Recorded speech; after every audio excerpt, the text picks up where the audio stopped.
As long as it's not red. Okay, all right.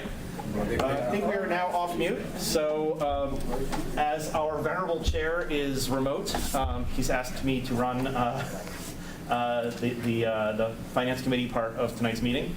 So I'm going to start by calling Finance Committee to order. Do we have any other committees that need to come to order? Okay, all right. We get another select board member or something, we'll pause so they can do that.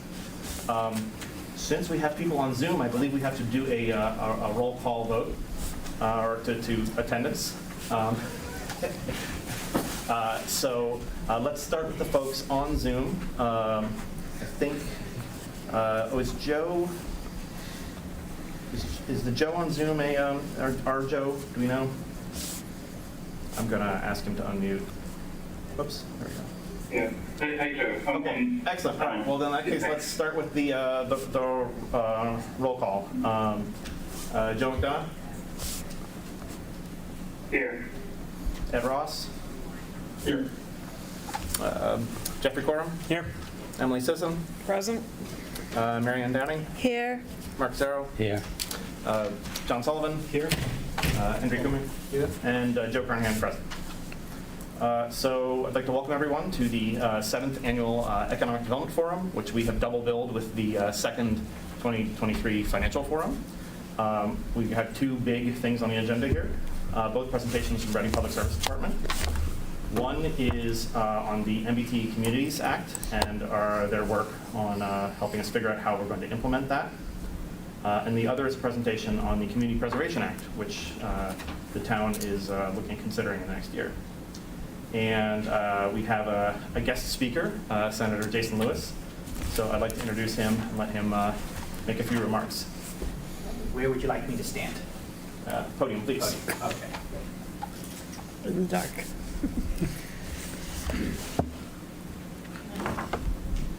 All right, well, good evening, everybody. Thank you, Joe. It's great to be able to join you this evening for the combined Financial Forum and Economic Development Summit.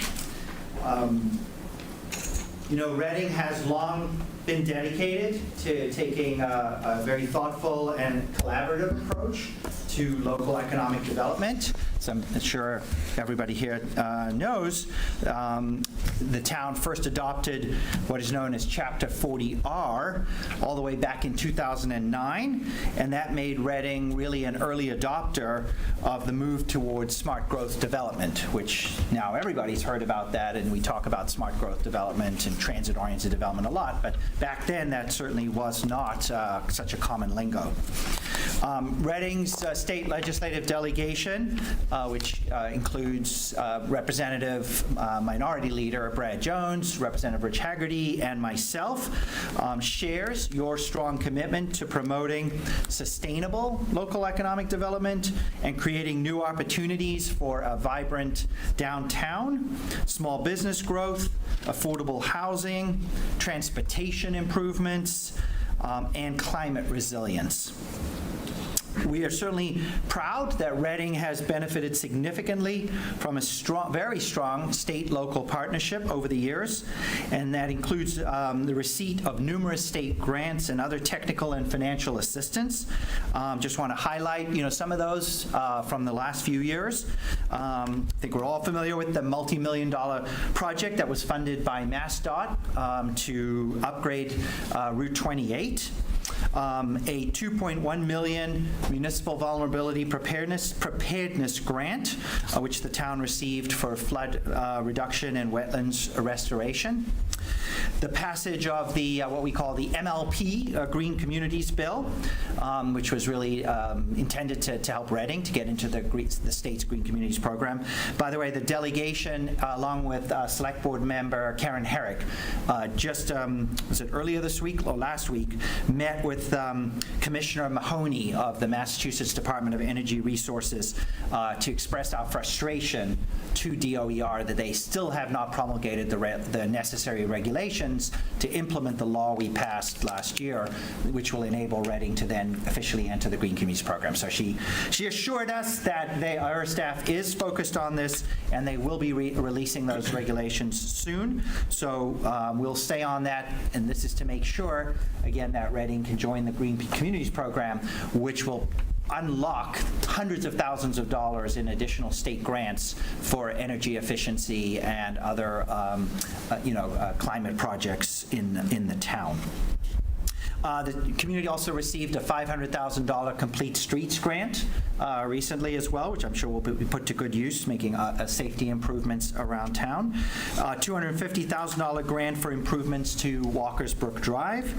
A $25,000 grant from the state for consultant services to create an arts and culture action plan. And I want to really applaud all of you for that focus. I think arts and culture, as we've seen in a number of communities, can be a great driver of local economic development, in addition to the wonderful benefits we get from a vibrant arts and culture sector. Also, 2 recent housing choice grants, $95,000 for consultant services to help with the implementation of the MBTA communities law that we're speaking about tonight, and $100,000 for consultant services to assess the redevelopment potential of New Crossing Road, within the Eastern Gateway District. And hot off the press, very exciting news just actually announced today by Governor Healy, and that is the latest round of MassWorks grants. And Reading will be receiving one of the largest MassWorks grants being given anywhere in the state, and that's $2.6 million. $2.6 million from the state MassWorks program, which is funded by the state legislature. And that will be to help fund intersection, streetscape, and safety improvements along Haven Street and abutting roadways. And really, that's exciting, and congratulations on the receipt of that grant. And let me take this opportunity to especially recognize and thank your town manager, Fidel Maltez, for his close collaboration and partnership that we've had for all the time he's been in Reading with the state delegation, and the instrumental role that he and his team have played in helping secure these many state resources for the community. Also want to mention, this is a little bit unrelated, but when you get good news, sometimes you get, when it rains, it pours. So there was another piece of very good news today, which you may not have heard about yet, but the Massachusetts School Building Authority had its board meeting today, and they approved a very substantial increase in what is known as the per square foot construction reimbursement cap. They increased it from $432 per square foot all the way up to $605 per square foot. This is going to be huge when the Killam project reaches project scope and budget approval. I don't know exactly when that will be. I'm assuming probably next year. And it's at that time that the MSBA grant is set, and it's having the basically Reading's reimbursement rate is as a percentage of the eligible reimbursable construction costs. So increasing that cap, and certainly increasing it by that much, almost $200, will very substantially increase the size, the amount of the MSBA grant that the town can expect to receive. And of course, what that means is that much less money has to be funded from the town's taxpayers for the Killam project. So let me wrap up by thanking you all for inviting me to speak tonight. And again, I am speaking, on behalf of our legislative delegation. And I want to acknowledge that local economic development, and especially multifamily housing production, is very challenging. And indeed, there are valid competing interests that we have to consider.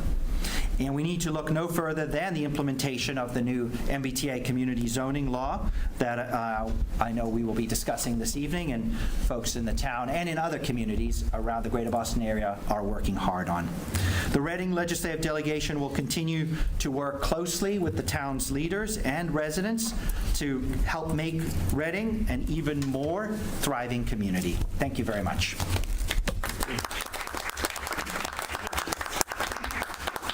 So before, would you like to, actually, can I interrupt for a second? Because I believe the select board needs to call themselves to order. If I can invite Vice Chair Doxer to do so. Board to order, we do need to do a roll call to get our quorum. So Karen? Here. Chris? Here. Mark? Here. Thank you. All right, thank you. Please. Thank you.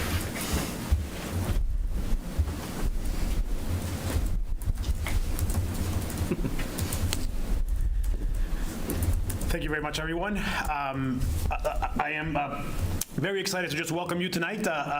This is a shared financial forum combined with our Economic Development Summit, and that combination was intentional. We have been working on the Eastern Gateway for quite some time, and that has grown into Walkersbrook. We received a $250,000 grant that is continuing that vision in the corridor, and now, as announced by our senator, we received another grant to take a look at New Crossing Road. We do think that area in town has significant potential for growth, and it is something that we are going to continue advocating for and planning for. However, when our staff were discussing about what is urgent, what is important, and what should be the focus of this fall meeting, we all thought that aligning around MBTA communities would be a beneficial endeavor, and for a few reasons. So MBTA communities is an effort that was started under the Baker administration, and it's something that took a long runway, and it was an attempt to or I guess a first step in addressing our housing crisis. It is something that that came up last night in our select board room in our meeting as we were setting our tax rate, and just acknowledging that housing prices have absolutely boomed in Reading, but just in the metro Boston area. And what is happening is essentially is that it is pricing people out of Reading, right? And it's pricing, it is pricing primarily those people who are the middle bracket of homes, right? So it is not necessarily low income, but it's folks that are starting to get on the housing market. We last year we spent a lot of time on our housing production effort, and again we heard again and again just capacity is something that has to be addressed because it has a direct impact on affordability. So what we are doing tonight is we're going to be spending a lot of time. We're going to be going into a lot of details on what this looks like in Reading, and really particularly on what we are calling transit-oriented development. So essentially transit that is happening around the commuter rail station. Earlier today, Ben and I went to Suffolk Downs, where we joined a lot of other communities in celebrating the MassWorks announcement. The state of Massachusetts awarded $174 million today for grants that were oriented in increasing housing stock in our state. It is obviously a focus of the the administration, and it should be a focus of us here locally. And we believe that the MBTA communities process can be a tool in increasing the stock of housing that is available in our town. Our staff has spent quite a number of hours on this effort. This is probably their fourth meeting, or I lost count now. Third of the fall. Right. So I think a couple here in this room, and the idea is that we do not want anyone to be surprised, right? We don't want to come to town meeting in April and have folks not aware of this conversation. As you all know, zoning is really technical, is really jargony, and it's really about the details. Mary and Andrew have spent a lot of time on this proposal, but the more engagement we have ahead of town meeting, the stronger that proposal is going to be. So we welcome your input, and please spread the word. We need everyone on board on this train because it is leaving the depot, and we just got to get on board. Thank you.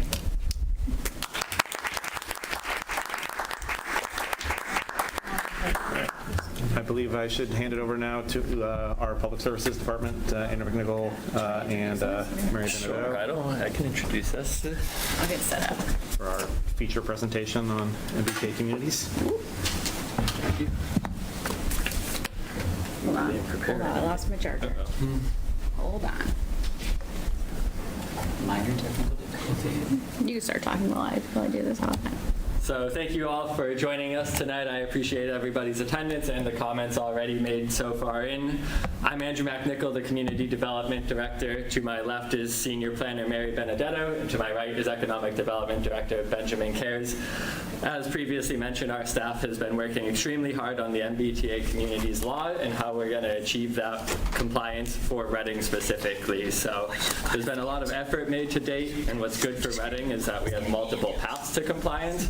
And we've started to narrow that down now into what will hopefully be a few concepts to propose to you in the very near future. But tonight we're going to take a minute to kind of step back, reevaluate where we've been, what we've done to date, and where we see it going. So I just again appreciate your time and comments. Mary's going to give the presentation because she does an amazing job at it, and she's worked very hard, as well as many of our departments, from permitting, assessing, and many others, to just help us get to where we are to date.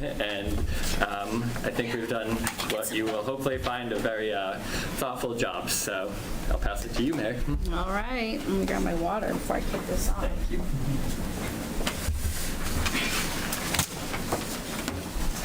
So tonight we're going to cover a bit of what we have looked at in our first two public sessions. So if you've attended either of our first two knowledge sessions, tonight we're presenting a combination of some of the educational information that we presented in our first one, as well as a recap of some of what we did in the workshop, along with some new content. So if you've attended our other events, thank you. We hope we're not boring you. But we know there's lots of people in the room who weren't able to attend them, so we want to just bring everybody up so we're all in the same place. The goals for this presentation tonight, we want attendees here to understand what the law is, all the components that go into the law, to understand why our current zoning in Reading does not comply with the parameters of the law, what that means for the changes that we're going to make, and what we see as the best direction so far based on the engagement that we've had. These are all the things we're going to be covering. It's a lot of context. What is zoning capacity, some of our own data, workshop results. We're going to be covering a lot of things. We would like everybody in the room to save your questions to the end. We have a nice, big, long section of Q&A. If you're on Zoom and you want to throw questions in the chat as we go, you're welcome to do that. We will just grab them at the end. And we do politely ask for the presentation tonight that we really don't want to spend any time debating whether or not we should comply with the law. We really think that it's best for our process and for engagement. We want people to give us a chance to where we actually get to put out our firm proposal before people argue against it, right? Because you don't even know what you're arguing against yet. So that's our polite ask for our presentations until we actually come out with our proposal. We think it's really helpful to start to kind of back up and look at what lawmakers were looking at when they were proposing and talking about this law, right? So the Boston region from 2010 to 2017 added 245,000 jobs, approximately. That's new jobs. And during that time, only about 71,000 housing units were permitted, right? So that's a pretty big gap in between new jobs and new people and between housing to accommodate those people, right? When the supply of housing does not keep pace with growing demand, vacancy rates go down and prices go up as there's increased competition for units. It's also a region that historically has only produced, or has mainly produced, single-family homes, right? And as people look forward to the future, they see that a range of housing options will be needed, right, to meet future needs. Multifamily housing is increasingly looked to as a solution for that, right? For young people who move to the region for jobs or come for school and want to stay, for baby boomers who want to downsize in their community, maybe, to be all on one floor or not to have a yard. There's a lot of housing needs that are just unmet. Which brings us to the actual law that they passed, right? The MBTA Communities Law, which is Section 3A. So for kind of like the last bit of context, in 2019, it was summarized for 100 communities in the Boston area that the 3 years prior to that, only 14% of multifamily units that were built were permitted by right, which means that all of the rest of those units that weren't done by right had to go through discretionary approvals to be built. And that's a problem because discretionary approvals, they add time, they add money, they add complexity, and they make it less likely that the units will be built. So the state looked at that and said, we can do something about this, right? So they're requiring municipalities to remove barriers to development within their zoning in order to make this future development of dense housing, of multifamily housing, close to transit to be possible. That's the core of what the law is actually about, right? Like setting aside the numbers and setting aside everything else, the state said, we just want to make more multifamily housing buildable by right. Because they had to choose a way, right, to find out if cities actually complied with it, they came up with all the zoning capacity requirements, with the district requirements, with all the numbers that we're going to talk about, right? But the core of what the law is just about saying, we need more housing and we need to make sure that cities are actually allowing it to be built. What the law means specifically for Reading. So under the law, the name of the law, the MBTA Communities Law, comes from the fact that every city and town in the region was classified based on their type of MBTA service. So there's rapid transit communities, commuter rail communities, and adjacent communities. And each one of those types of communities has a different deadline and different requirements. We're a commuter rail community. We have a commuter rail station, the train depot in downtown. Because we are classified as that, our deadline for compliance is by the end of 2024. And half of our zoning district has to be within a half mile of the train depot downtown. By the deadline, we have to confirm to the state, we have to submit a zoning district. That district must have by right zoned capacity for a set number of units of multifamily housing at the specified density at the right size, right? And just to remind everyone, multifamily housing is anything with 3 units on one lot. We kicked off our process because when these requirements came out, we looked at all of the zoning districts that currently exist in Reading, and none of them meet the state's requirements, and that's why we're here. Multifamily housing, right? Anything with 3 units on one lot. We know that when people think about multifamily housing, they're thinking of this first picture up in the upper left, and we think it's always helpful to remind people that it can look like any variety of forms. It can be any variety of sizes. It can look like a house. It can look like a building. It can have 3 units, 4 units, 8 units, 12 units, right?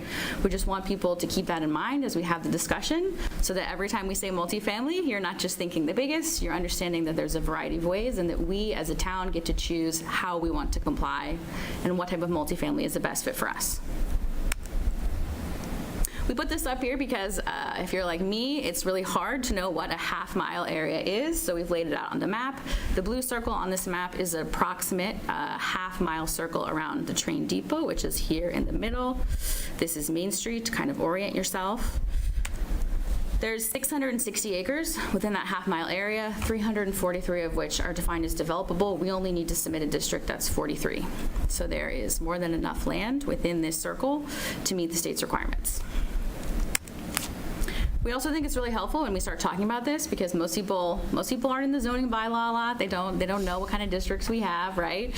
So we think it's helpful just to set the stage, right? We currently have 5 residential districts and 4 business districts. We have 3 single family only and 2 that are called apartment districts. just so we're all on the same page. This is a map, this is a zoning map of Reading. You don't need to be able to read what's on it. All you need to know is that if it is in pink or purple, it is single family only. 94% of the land in Reading is zoned for single family homes only. So if you're looking at any of our maps and it is pink or purple, that is single family only, right? That's 94% of the land. One of the key components of the law, right, and understanding the kind of context around it is that it must be by right development. And so one of the biggest questions we get is, well, why is development not by right, right? What are the kind of scenarios that make something not by right development? And when we say not by right, it means that it requires discretionary approvals. It could require a waiver, it could require a special permit. It just means that it can't automatically go through our processes of site plan review, that there's an opportunity for it to be denied. The biggest reason when we look at our zones in Reading is because the lot or the use is non-conforming. And when we say non-conforming, it means that it doesn't meet the current standards of the zone. So what we have up here in this map is a district known as A40, which is apartment 40. This is just north of downtown. This zoning district actually relates back to the original zoning maps of Reading. It relates back to the original multifamily district called Residence B that was later renamed to this. In the 1960s, they decided to change the minimum lot size in this district from 10,000 to 40,000. And there was only one lot in this entire district, which is this one up here in yellow. There's 40,000 square feet, which means there's only one lot in this district that you can develop by right. Because you have to develop by right in order to count under the law, every other parcel in this entire area counts as zero and gets kicked out of the compliance model. So when we talk about having to adjust our zoning so that things can be by right, this is what we're talking about, right? This is just about minimum lot sizes. This is just one example, and this is something that's in a lot of zoning districts in Reading. And we're going to talk a little about that. Because the question when you start to look at this is you go, well, how can that be? Like, why is that, right? Why do we have a district where only one of the lots meets the minimum lot size? And to answer that question, you have to go back and talk about the zoning history of Reading, right? Up here on the screen, we have just some of the major changes that have been made to zoning in Reading. I think we like to remind everyone, right, that zoning was something that was created in America. Most towns passed their zoning in the 1940s. Reading is no different. The zoning bylaw was passed in 1942, which means that if you have a house or a lot that is from before then, it predates zoning in Reading. About a quarter of Reading's housing stock predates zoning, which means that it has absolutely no relation to setbacks, to lot sizes, to any of the things that we consider parts of zoning. It doesn't mean there's anything wrong with it. It just predates the existence of that. The majority of the area also that predates zoning is the area directly around the train station in our half-mile area. So that's something to keep in mind. We're going to talk briefly about two other dates on here. We're going to talk about 1969, which is the time period we just looked at with the A40, and we're going to look at 1995. Because the changes that were made in 1969 and 1995, 30 years and 50 years ago, directly influence everything that we are standing up here today talking about with you, right? This is why we have to change our zoning, because of the changes that were made then. So in 1969, a group of residents who lived on South Main, they were upset that apartments were being proposed near them. They did not realize that they had bought a house in a zone that allowed what was then called apartment dwellings, now called multifamily housing, to be built. They did not realize that the single-family home they bought was in a zoning district that allowed that. Apartment homes were proposed near them. They were so upset that they stormed the select board, they stormed all the boards, they got them to call a special town meeting and to increase the minimum lot size in that area. So if you look at a zoning map from 1962 here on the left, down here in this yellow area, there's this striped section. And here on the right, it no longer exists today because they got the zoning changed in their area to be single family. If you ever wonder why there's this little tiny piece of A40 there, that's all that remains of this original zoning district. But the residents in that area, they weren't satisfied with just changing the zoning in their own specific neighborhood. They changed the entire base district from a minimum lot size of 10 to 40,000, and that's why today you cannot build multifamily in the original district in Reading that was designed for multifamily housing. Okay? In 1994, 1995, a similar thing happened, but around single-family homes. In 1995, the town changed the minimum lot size for our smallest single-family home district from 10 to 15,000 square feet. They said it's time to make it harder to build all homes here, not just multifamily, all homes. They wanted to slow growth in Reading. This isn't that long ago. I'm sure there's some people in this room who were living here at the time. We've heard from other residents. They said, oh yeah, I think I remember that. The letter to the town meeting member here directly calls out the fact that by increasing the minimum lot size from 10 to 15,000 square feet, they made about 90% of the lots in that district non-conforming, which means that as a result, if someone wishes to add on to their house or do any work that requires a building permit, they will be required to go to the Zoning Board of Appeals, right? This results in additional time and costs with no guarantee that permission would be given. So this is a problem that is in a lot of the zoning districts in Reading, this kind of dissonance in between what we have in the zoning bylaw and the reality of the parcels and the actuality of the houses that we have. And we like to bring this up just to give people context for like why do we have to have a discussion around minimum lot sizes? This is why. This is a map of that S15 district. If you can see it outlined on the map in black, that means that it is below 15,000 square feet. So it is the majority of the lots in the district. And this map, interestingly enough, this was like analysis that was done over 10 years ago. They were considering changing it back or considering it because there were the same issues raised now as then, right? Which is that it means that you as a homeowner can't really make changes to your house or your lot without necessarily having to go to Zoning Board of Appeals because your lot is not conforming.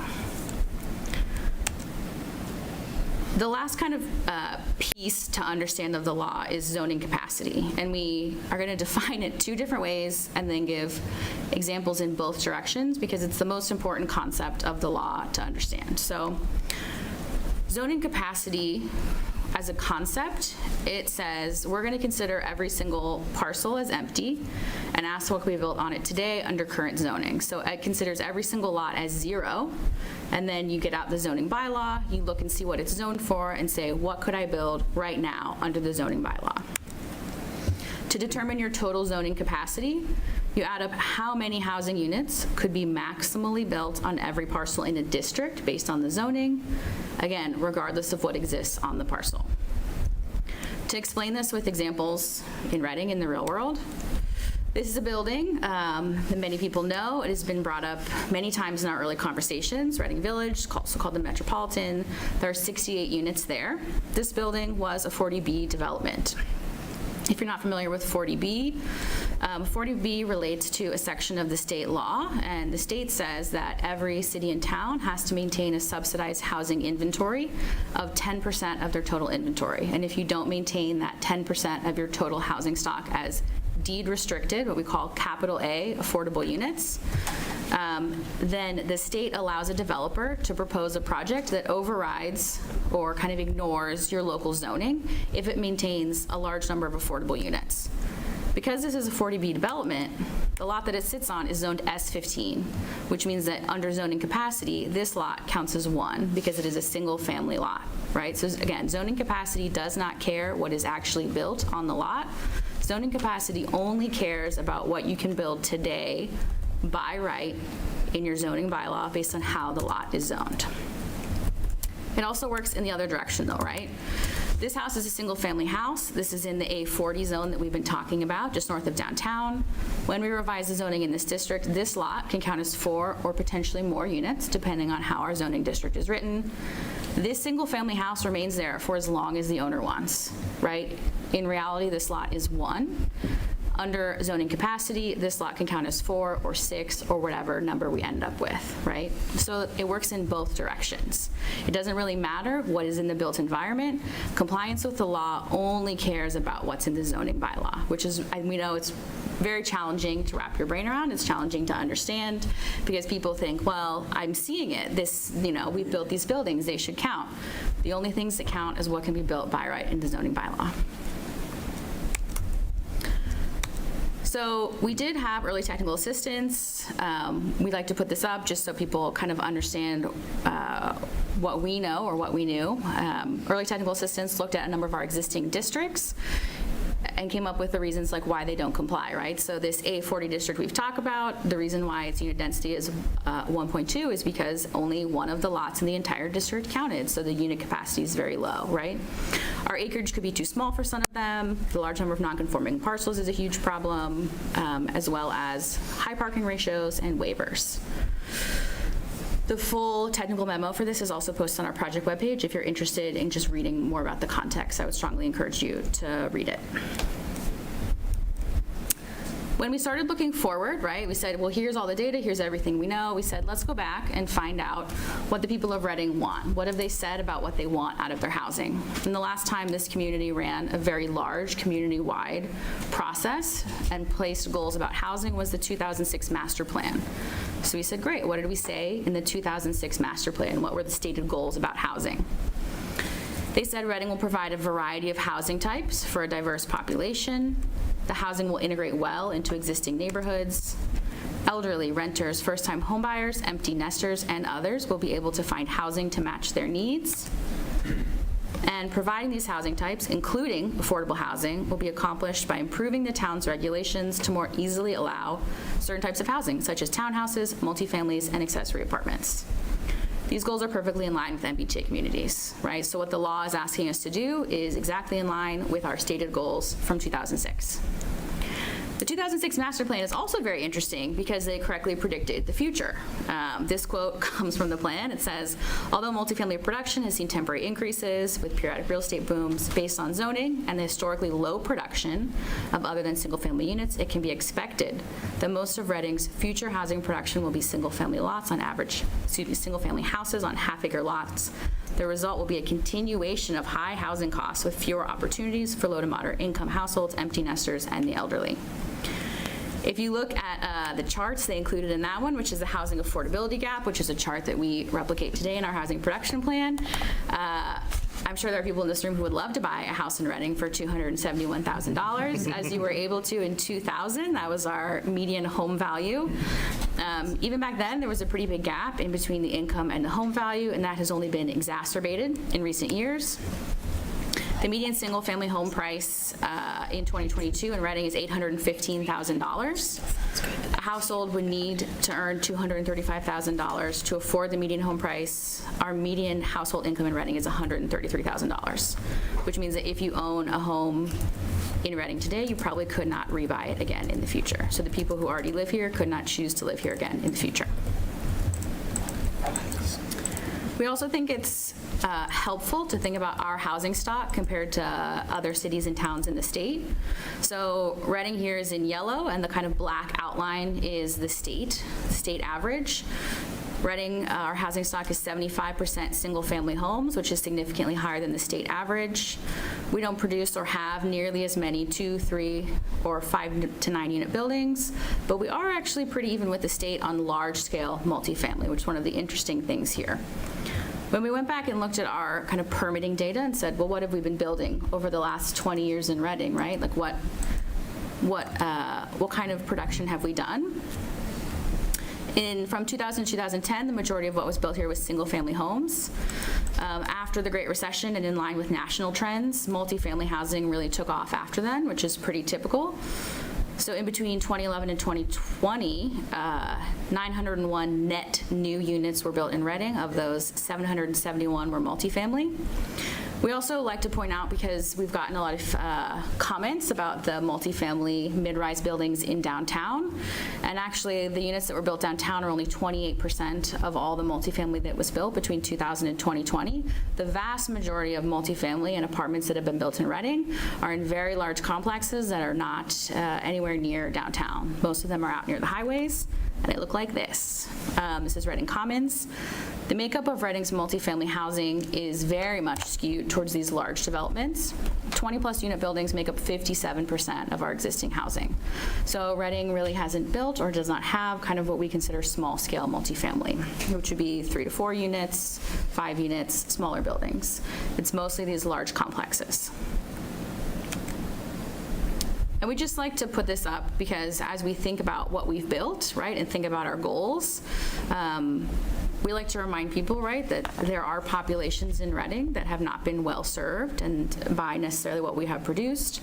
12% of Reading residents are disabled. 73% of those people are 65 plus. 62% of our households are family homes with children, and a third of our households have incomes at or below 80% of the area median income. And we think, as a staff and as a town, that it gives us an opportunity to reconsider if we've actually met our housing goals. Have we provided a variety of housing types for a diverse population? Can a first-time homebuyer or elderly resident find housing to match their needs in Reading today? Have we considered our place within the region and the type of community that we want to be known as? And by choosing to protect small-town character and make development harder, have we forfeited our ability to meet these other goals? And that's what we want people to think about as we think about changing our zoning to comply with the law, but also to meet the goals that were set out in the past. We started off our engagement process with a survey on multifamily housing because we thought, we have these goals, we kind of know what people were aiming for, but we don't really have a great idea of what people think about the multifamily that's been built here in the last 20 years. And so we started with a survey. The goal of that survey was to see actionable direction from residents as to the preferred types of multifamily housing in Reading.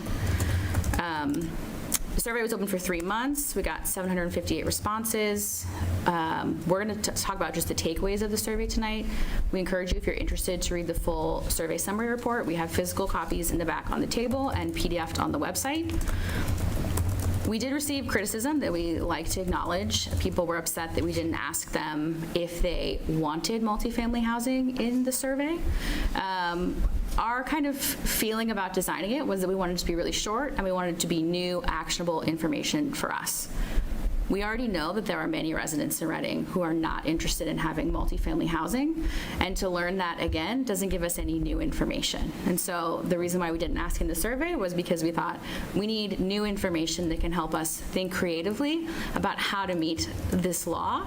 And we know very confidently that people will be opposed to multifamily housing, and we don't need to ask that in a survey. What we did learn in the survey very definitively was that people feel very strongly in favor of smaller units, triplexes and fourplexes, and they are not in favor of larger mid-rise development, which is what we call the buildings that are 4 stories or a little bit taller, primarily which have been built here in downtown. The takeaways, the high-level takeaways from the survey, again, if you want more detail, I encourage you to go read the report. Respondents preferred multifamily buildings with fewer units, smaller buildings, fewer stories, and house-like architectural options. In terms of location, they wanted them to be near public transit, commercial corridors, and walking distance to pedestrian amenities. We also asked about concerns and a couple questions on the survey. They highlighted traffic, open space, and changes to neighborhood character as the top concerns. And so we've been keeping those in mind as we move forward. Visually, kind of just so people have some, I know lots of people like me are visual people, right? It helps to kind of see what we're talking about. On the right, you have mid-rise. Based on our survey, those are out. We are not interested in those. The people have spoken. They have said, we do not like these. We do not want more of these. Single family is out because it does not comply with the law. And there's a huge range of options that are kind of in the middle size and middle form, any of which we would consider kind of gentle, small scale density that could be suitable for a residential neighborhood. As we translate our survey results, like physically onto Reading, survey results were clear, right, that multifamily should be near transit, commercial, and pedestrian-friendly areas. This directs us to put the full acreage that we're required to zone for within the half-mile radius of the train depot, because that is the only area in Reading that checks all of those boxes location-wise. Within that circle, A40 is a great fit. It has existing multifamily uses because it was a historically multifamily zoned area. It does not have enough acreage alone to meet our requirements. And so we propose combining A40 with portions of S15, which is on there in pink, to create our new zoning district. We also have heard feedback from a variety of departments and committees that equal distribution around the train depot, kind of in a circle around downtown, across that half-mile area is really important. They want to distribute future service needs that could come from potential construction based on the zoning changes. And by infrastructure needs, we mean like water, sewer, potential school enrollment.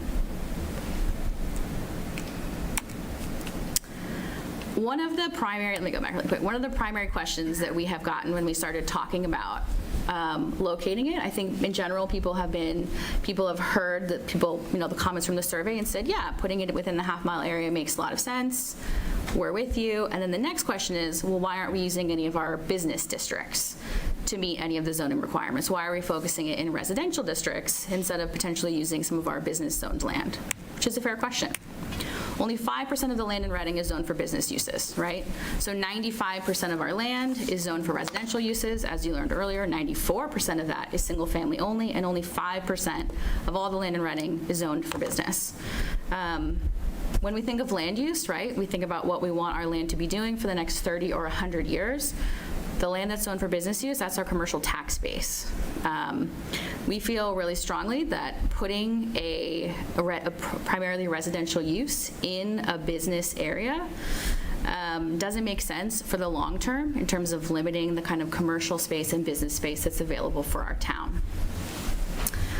And one of the reasons why we feel also that it's not a particularly great fit, separately from the fact that we don't have a lot of land that's zoned for business use in Reading, the kind of qualities of multifamily housing that would make it suitable to combine in a business area, which would be adding commercial or business space to it.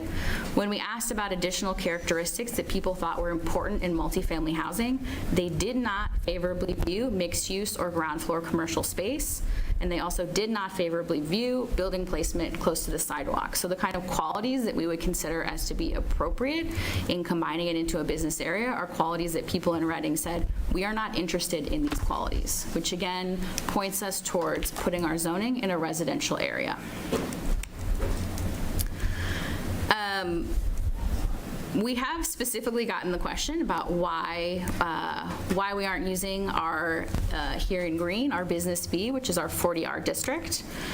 It's in the right location. It has the right characteristics, right? It already has multifamily. It already allows it.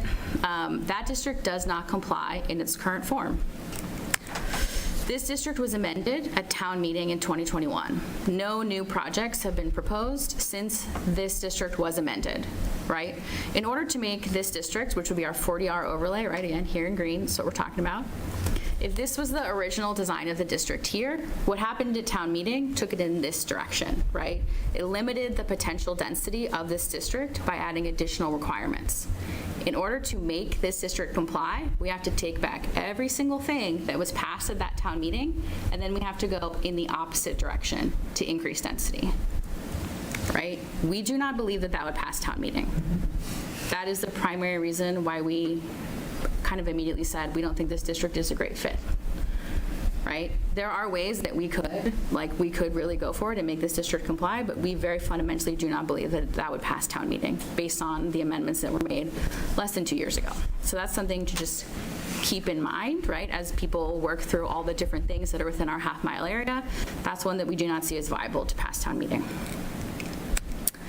We also just like to point out, we think there's a lot of benefits to adding tiers of density within walking distance to downtown, right? Adding residents can support more restaurants and shops in what could hopefully be a virtuous cycle, right? More residents supports more shops, which entices more people to locate here.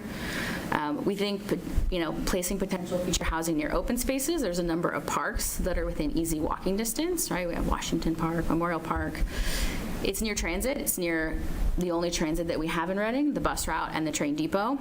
And again, if you kind of see this tiers of density, right? This mid-rise is kind of downtown, and we see that there's a real possibility to create grades of density out from downtown before you immediately launch into single-family homes. And so we want people to remember that there are a lot of additional benefits that could come from having multifamily housing in this area.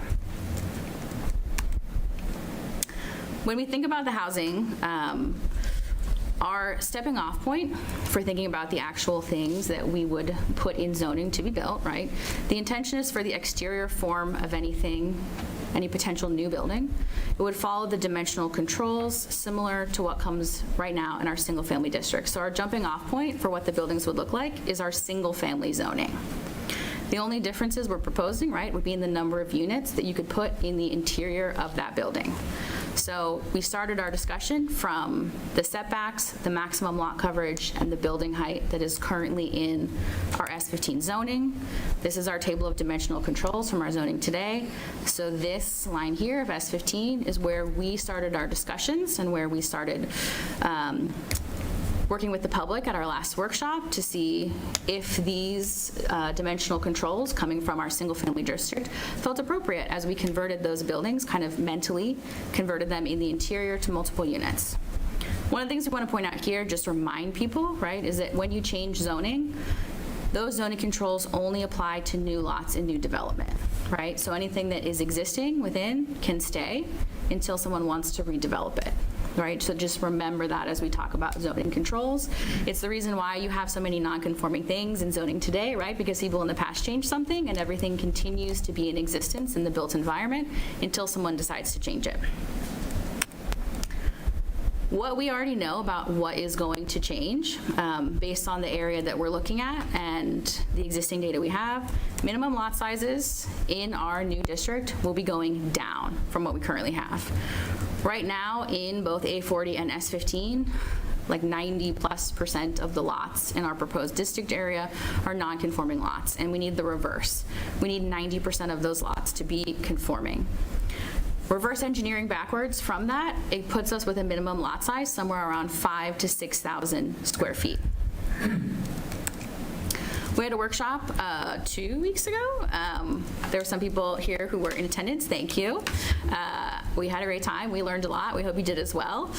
We worked through a selection of exercises. We're going to show you some pictures of that. But the goal of that workshop was to find out from members of the public how they felt about the setbacks, lot coverage. The kind of takeaways from that event were that people were very comfortable slightly reducing parking minimums down to 1.25 spaces required per unit.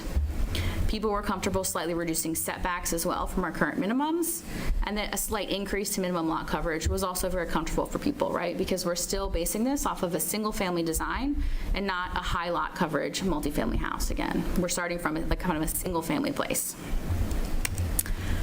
This is how we got those. This is how we got people to talk about that. We did a design a lot exercise.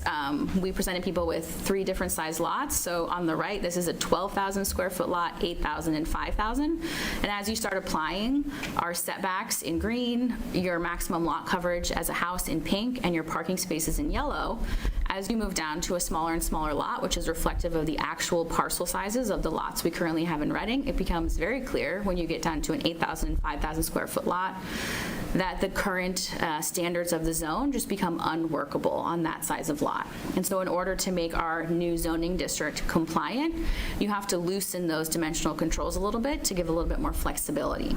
And so that's kind of how we got to the takeaways in the discussion. We also had people draw versions of where they think our district could be, which was really, really helpful for us. We had great discussions with people who were there. We just put just a selection up there. Some people said, let's go big. Let's do tiered zones. Let's grab all of S15. Some people went much smaller. We had great discussions with members of the public about how to decide what areas to include, what people thought were kind of natural boundaries in order to draw, what they thought of as equitable distribution. And so we've incorporated all of this feedback we've gotten from our first 2 events and from our dialogues with members of the public into our preliminary proposal, which we will be releasing in 2 weeks. We like to remind everyone, and we're going to probably have this slide in every presentation we give, which is that compliance with this law is an equation, right? And so it's helpful, I think, for people to understand how we actually submit the information to understand why it's so important to engage with us now. So when we submit a district, you have to answer 51 questions in a spreadsheet about that district, about all aspects of the zoning. It's about all of these types of topics, right? What's your minimum lot size? What's your required parking? What's your maximum height? What's your maximum lot coverage, right? So we go through and answer questions about all the aspects of the zoning bylaw. It then spits out a bunch of answers. It says, here's how many non-conforming parcels you have. Here's if your areas are here's if your zone is within the half-mile target of your transit area. And as we, through our discussions, adjust each of these pieces of information, it pulls lots in or out of compliance, right? If you increase your parking minimum just a little bit, there will be small lots that get kicked out of your compliance model for being too small because you can no longer fit the required number of parking spaces on them, right? If we say, actually, we want to increase our setbacks by a whole bunch, the same thing will happen. And so this is why we've been asking members of the public to engage in the conversations with us really early, because as you adjust each one, we have to rerun the model and reassess to make sure that the district we're ultimately proposing really will meet the state's requirements. Because if it doesn't meet the state's requirements, like, you know, everything is lost. Where we are in our timeline, we're crafting those dimensional controls. We got great feedback at our workshop, and we're happy to, if people have thoughts tonight, we're happy to hear them. We want to apply it holistically to our new district. We're working with RKG, who we have a contract with on this. We are presenting compliance scenarios at our next event. It will include the preliminary map informed by our engagement. And the concept remains open to revisions. We want everyone to know that, right? It's not finished yet. You can give us feedback about our district boundaries. You can give us feedback about the dimensional controls. We are explicitly soliciting that feedback for the duration of November. And we would invite everyone to engage with us now because it's really important to do that before we get too far in the process and kind of get things set in stone. Again, for the reason that the compliance model really is an equation, and we want to make sure we adjust everything and make it's going to work before we get too far. We're going to move over to Q&A. I'm going to have Andrew come and give that. Before we do that, we just pre-answered here like the 4 most common questions that we get on this topic. We think it's helpful for people to just kind of understand that this really isn't about construction at all, right? Most common question we get is, when do we have to build the units? And the answer is that we don't. We don't have to build anything. Again, this is a zoning-only exercise. And so when we talk about the unit capacity, that's not net new units. That's just, you know, what could be built under zoning. We don't have to change anything that's built in order to comply. The question about what type of housing could be built, it depends on ultimately where our zoning district ends up, right? Once the zoning district is changed, it's up to each individual property owner to decide if they want to sell or develop their property. And the town has no role in that. The town will not eminent domain any land to comply with the law, again, because no construction is required to comply with the law. That's the end of the content. Open it up for Q&A. I'm gonna have Andrew jump up here. Let's see if there's, and if you are online in the Zoom, you can feel free to put things on the chat or raise your hand and we will grab you.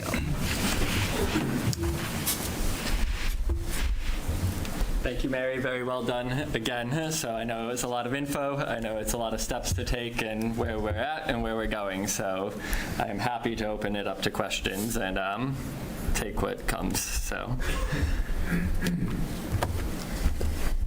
yes, please. Some of those buildings that are downtown that are like a single-story brick facade, like the Green Tomato down by the train depot, is there any possibility of putting apartments on top of those buildings, or is that what we passed in 2021 by town meeting saying we're not allowed to do that? So our 40R does still allow multifamily. It does still allow mixed use. It's just it's a challenge now to achieve the requirements for density tiered waivers. From what we've heard from development and potential applicants, that they have a struggle achieving the zoning based on the new requirements, but it is still allowed, and a creative developer could, in theory, find a plan and proposal that works and comes before the CPDC for the public hearing for such a development.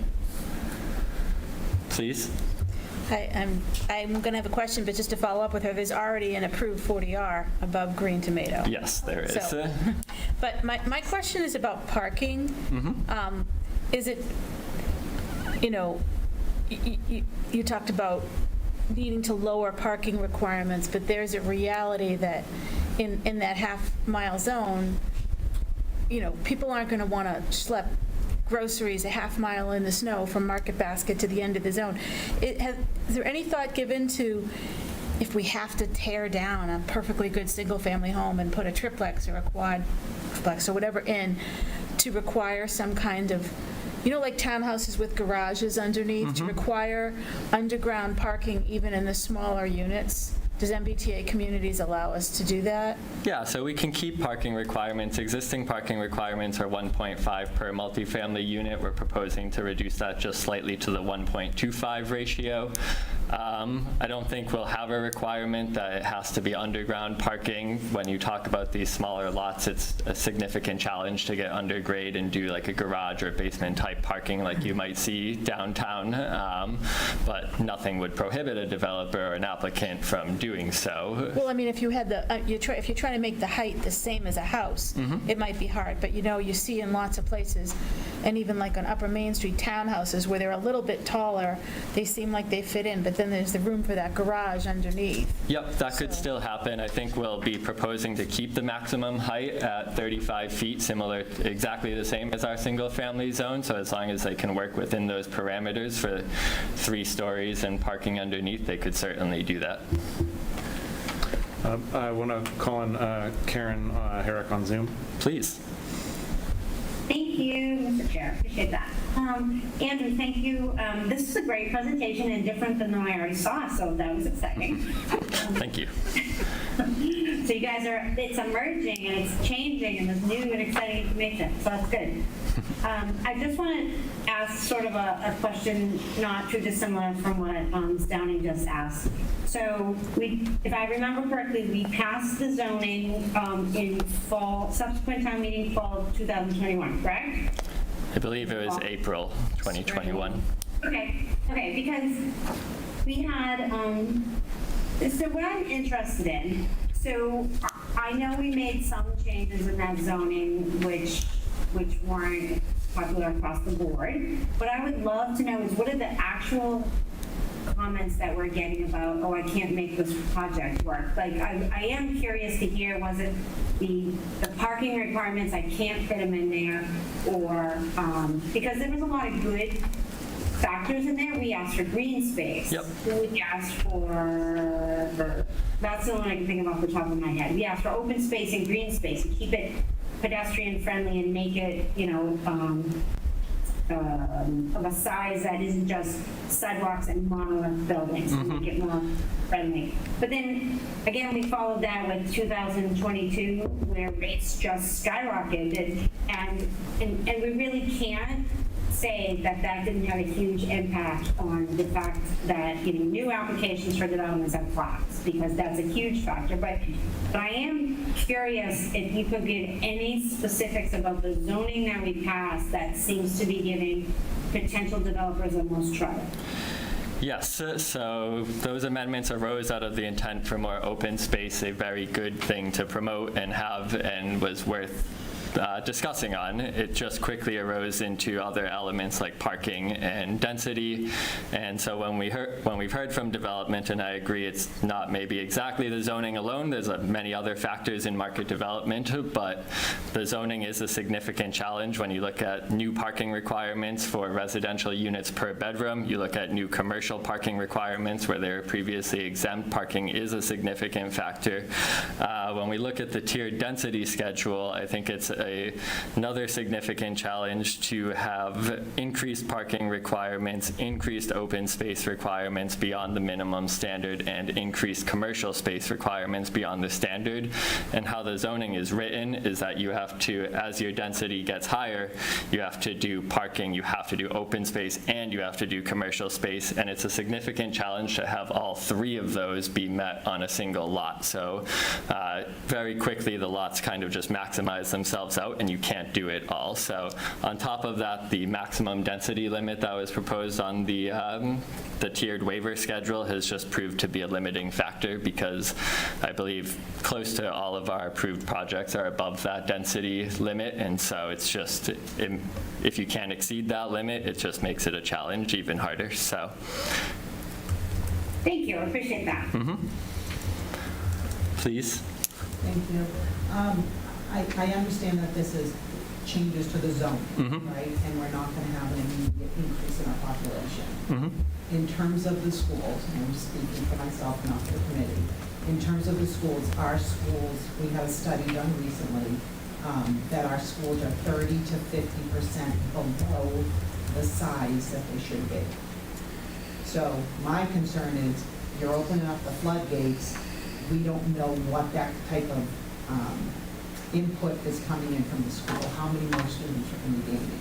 So if you're already starting off with schools that we don't have the capacity, and then we're going to add on more students. So to me, this feels like an unfunded mandate. So my question, and most likely to you, Jason, is what kind of funding is going to be coming our way with this mandate? And my pushback that I know gave to you before, you guys are traveling down the road until this is getting closer and closer to your deadline. If the town doesn't have the appetite to move forward with this and not confront the state on it, kicking the can down the road is not going to help. So we are more than willing to work with the school department on what we see from built environments from this. There's been no correlation to high school enrollment increases from multifamily housing, especially the type of multifamily housing that we're looking to promote in this type of situation. So single family too can be a driving factor for children and young families. Multifamily can be a factor. So I think it's just better understanding what the questions are that we have to ask ourselves and prepare for, and then take a look at when these developments do come online in the built environment. We'll be carefully tracking it to make sure that we're aware of the sizes, the parking on these. We're going to be trying to track all of it to understand how it's working and what's working well and what's not working. So our job doesn't stop at the end of zoning. I've said it many times. We are more than willing to work with school department, public safety, DPW, and others to address any challenge that we feel may come our way. So I would be happy if you have another response. Thank you. Yeah, no, I have a little bit. It's a hard thing to answer, Ms. Nazaro, because we can't project who's going to live there, right? So we've seen a lot of projects in downtown where actually the population is actually older, right? I think. The Post Market is a good example of that. It's actually residents who have lived in town, right? And they sell their single family and they move into the Post Market, right? Is that going to happen with everyone? I don't know, right? We don't know. So it's hard to say, for every unit we will have 3 students, right? Or for every so often it's so hard. I know that what I do. And Mary have been trying to do is if we see the development that has happened so far, right? So I think we all agree that in the last 5 years, Reading has seen a lot of developments, right? And so far, we haven't seen a boom in student population, right? So is that trend going to continue?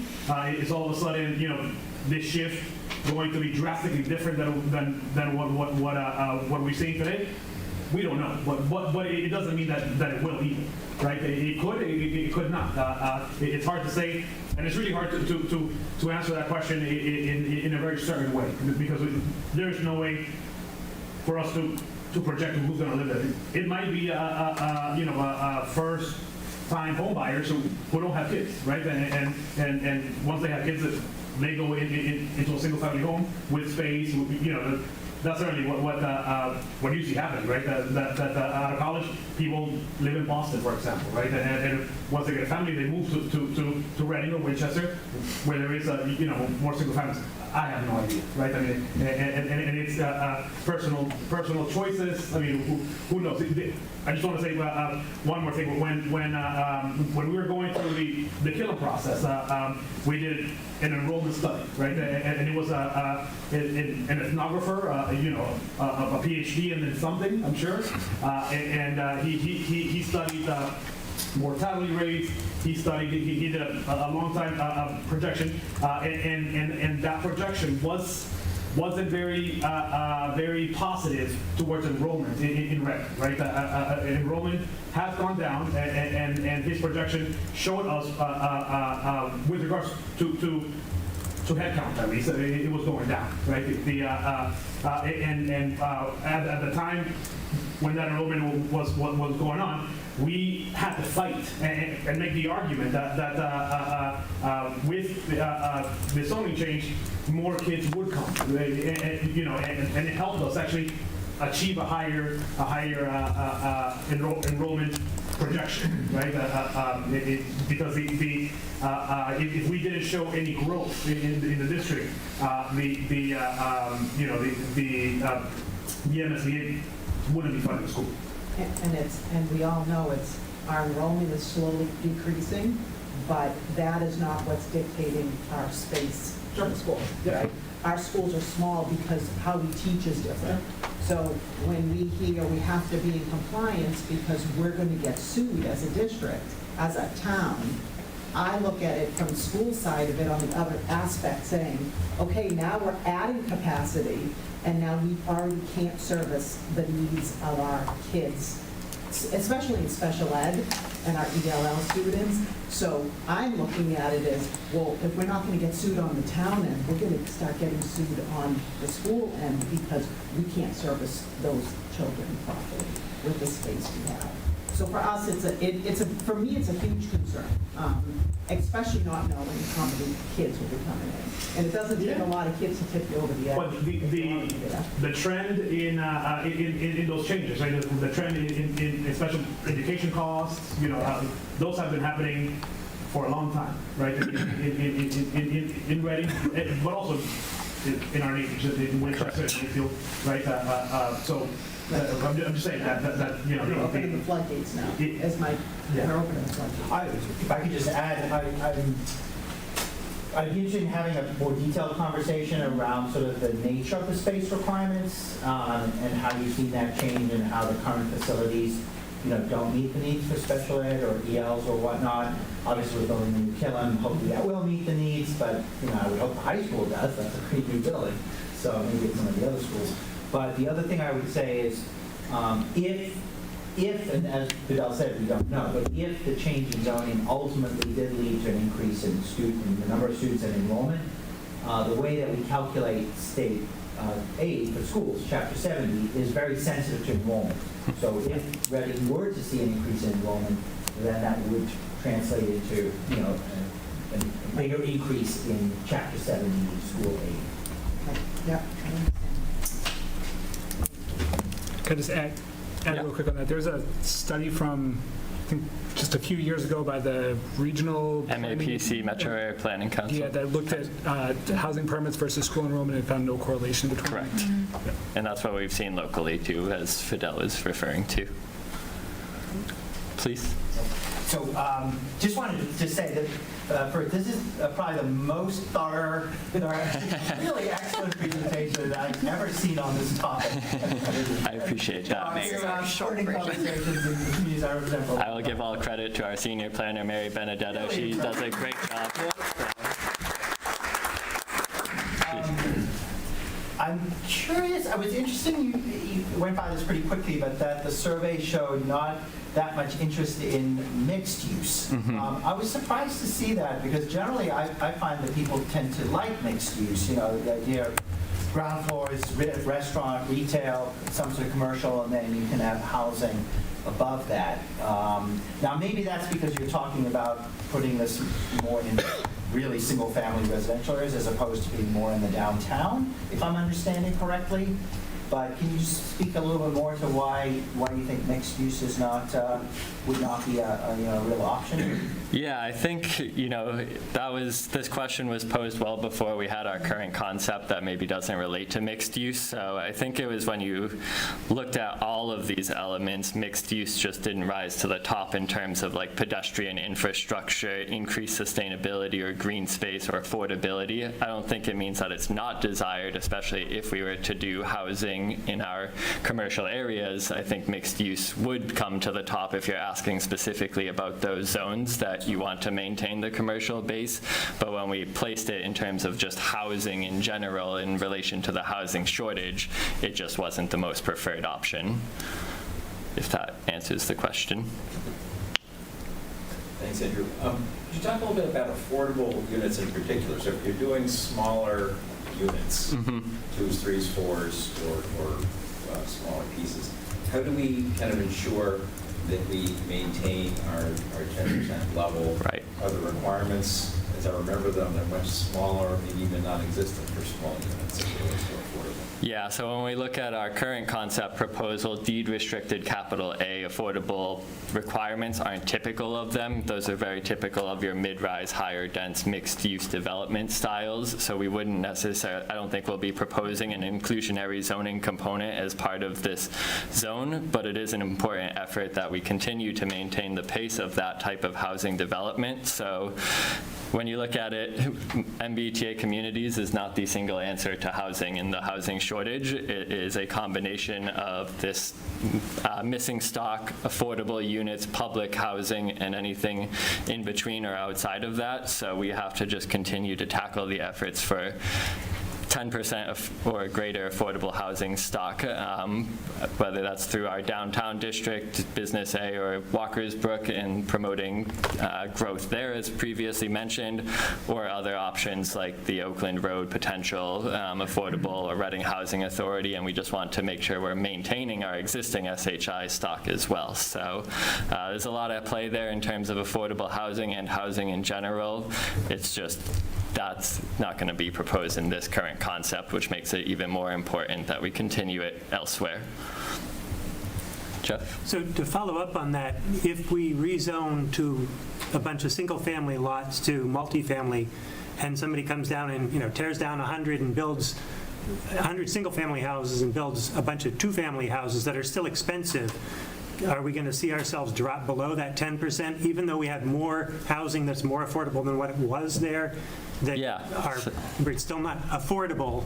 Yep, so your affordable housing stock, your denominator is your total housing stock. So as we see an increase in market rate housing, we do have to maintain the pace of affordable housing, 10% of that denominator. So it's just that those parallel efforts, right, to try to maintain both and do both. There's a lot of research and data that shows when you add these market rate units and these type of market rate units, you're promoting and creating naturally affordable housing that isn't the deed restricted. But to your point, yes, we'll have to keep a careful eye on the denominator, which is based on every 10 years census data.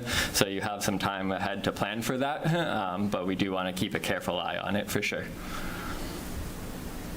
I'm just going to grab a new question, if that's okay, first. I had a broader economic development question. I noticed that, the goals that you guys referred to were back in 2006. I was wondering if there was any plans to, revise those goals. It's been 16 years, since those goals were developed that you referred back to. That's one question. But my broader economic development question is, are there any considerations for more business development in, considering rezoning? I know this conversation is about housing, but adding businesses I know would, bring in more taxes to this, to the city and sort of diversify, and that's what I've seen other neighboring cities do. I was just wondering if you can talk about.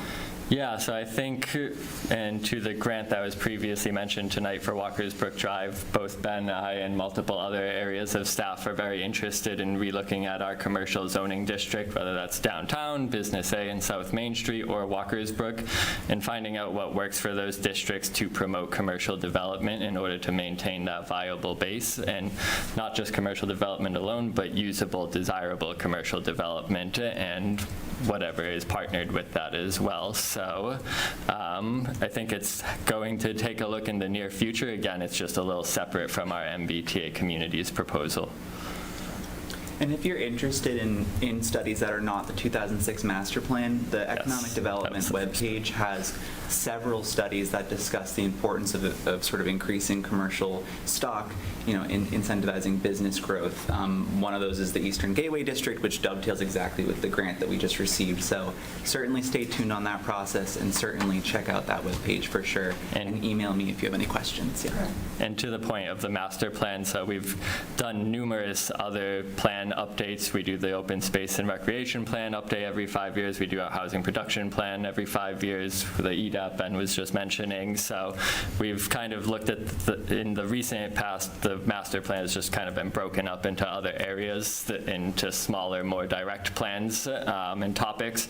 There has been recent conversation of if we should and could desire a new master plan or master vision for the town, which I think is well worth, the discussion of the topic based on not just the change we've had with 40R downtown, but with MBTA communities and other areas that we're looking at that, the opportunity is right for the discussion.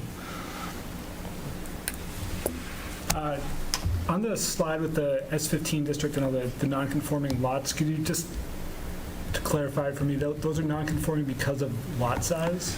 Because of lot sizes or frontage. Or frontage. Do you guys have data on, could you recreate that map for lots that are non-conforming because of lot coverage or because of setbacks or any of that? Is that something that is available somewhere?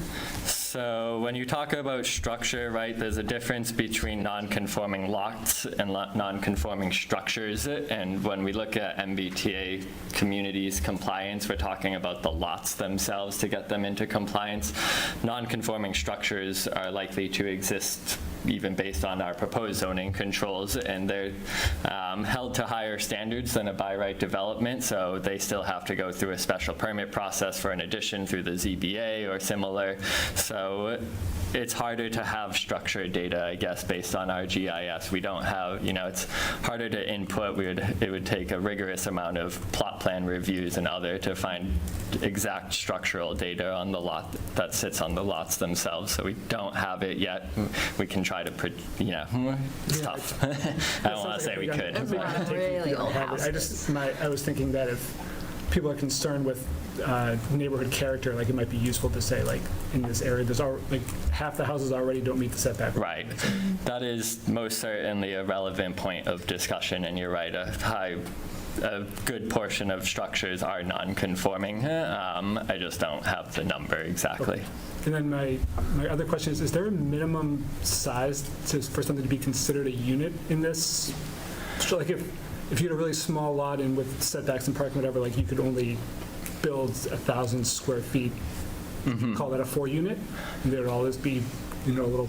A residential unit is typically classified as kitchen, bathroom, bedroom, and living facilities. So we have a zoning definition for it, and if it meets that definition, it could be classified as a unit, but there's no size restraints or parameters around it. Those little IKEA apartments. Yeah. Yeah.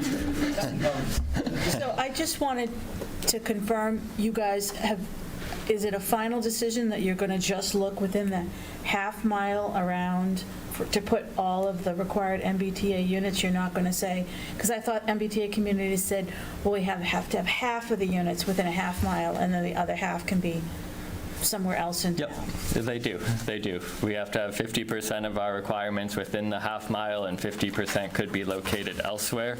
But when we think about a holistic, comprehensive, healthy zone and area, it just naturally fits itself into that half mile, and we could expand slightly beyond that. But in all likelihood, it's promoting it within that area, and then as we expand outwards, right, what does that look like? What are the natural boundaries? What are the pockets? It becomes a lot more challenging. So there's more than enough room in that half mile that we feel for our concept to, again, achieve the vision and achieve the goal of it, of what is a fully healthy, congruent district. So the requirement is 1,493 units. Are you taking a look at, what the total units will be, both, half a mile and outside of half a mile? We have that data? Based on our concept, we can try to project a maximum unit capacity, but when you start looking at it, right, when we did our lot size, the zoning capacity might say 6 units, so I can look at every parcel and say every parcel times 6 units, and there's our max unit capacity. But in reality, that's not how it actually works, because a 5,000 square foot lot just naturally can't fit 10 units on it, so it's hard to project. I can give a maximum valuation, but in all likelihood, that's not the maximum build out. But what would the MBTA looking for us to be in compliance? What's the number? The 1,493 is the minimum unit capacity, and it has to achieve 15 units per acre across whatever the district size is. So when you redo this, you'll be able to give a number of units potential? Yep, I can give a, yep. Please. Are we looking to just hit the minimums required by the, or we, granted, if we do minimums, we're kind of condensing all of the family housing into a single area, which those residents may not appreciate. So are we looking to go kind of beyond that to say, the entire half-mile radius being? Yeah, I think we're looking beyond the minimum acreage requirements and likely above the minimum unit capacity requirements based on that area. But we won't likely fall too far above is the 15 units per acre requirement. We're probably going to be closely in line with that is our hope for the district. But everything else is likely above the minimum because, again, that's just coming back to a healthy, holistic district, and that's what's needed for that. So we'll be above minimums in all hopes. Are we required to have single-family housing zoning, or could we just say like all of this is multifamily throughout the town? It is not required to have single family as a component for it or two family as a component to it, but I think that's still a naturally healthy stock to have if you looked at smaller lots and whether that's a single unit or 2 unit or 3s on it. All 3 are viable options and then some.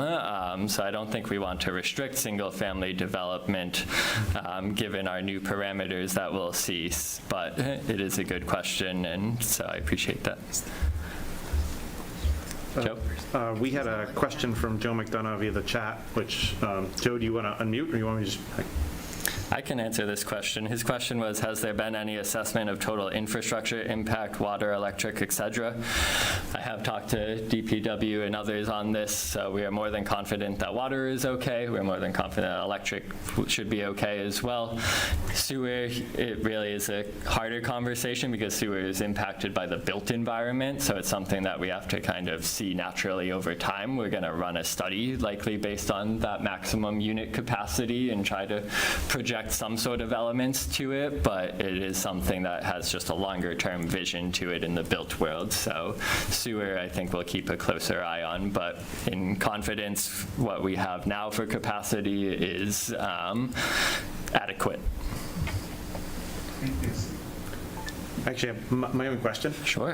So it sounds like, just correct me if I'm wrong, it sounds like MBTA communities, the Act doesn't give us any incentive to fix the situation of non-conform, or change the situation, because some people might consider this to be fixed already, depending on what they want, to change the situation where the vast majority of existing single-family lots are non-conforming.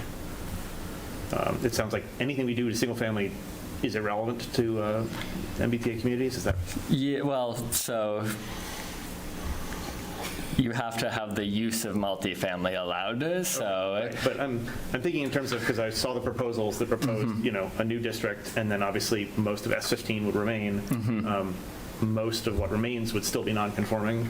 Correct. So we're not going to, so S15 will still exist after our proposal, and those existing parameters of 15,000 square feet, 100-foot frontage, high setbacks are still going to exist outside of this boundary, and a good majority of those lots will remain non-conforming, and a good majority of those structures will remain non-conforming.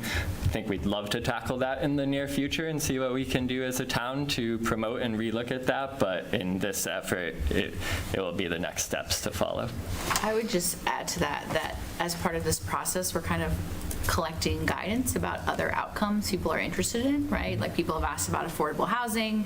It may not ultimately be included in this exact proposal, but if we know there's a lot of support for it, it's something we can move on in the future. If, as an outcome of this process, we discover that other people who live in the remainder of S15 would prefer to have their lots become conforming, then we just go in and lower the minimum lot size, right?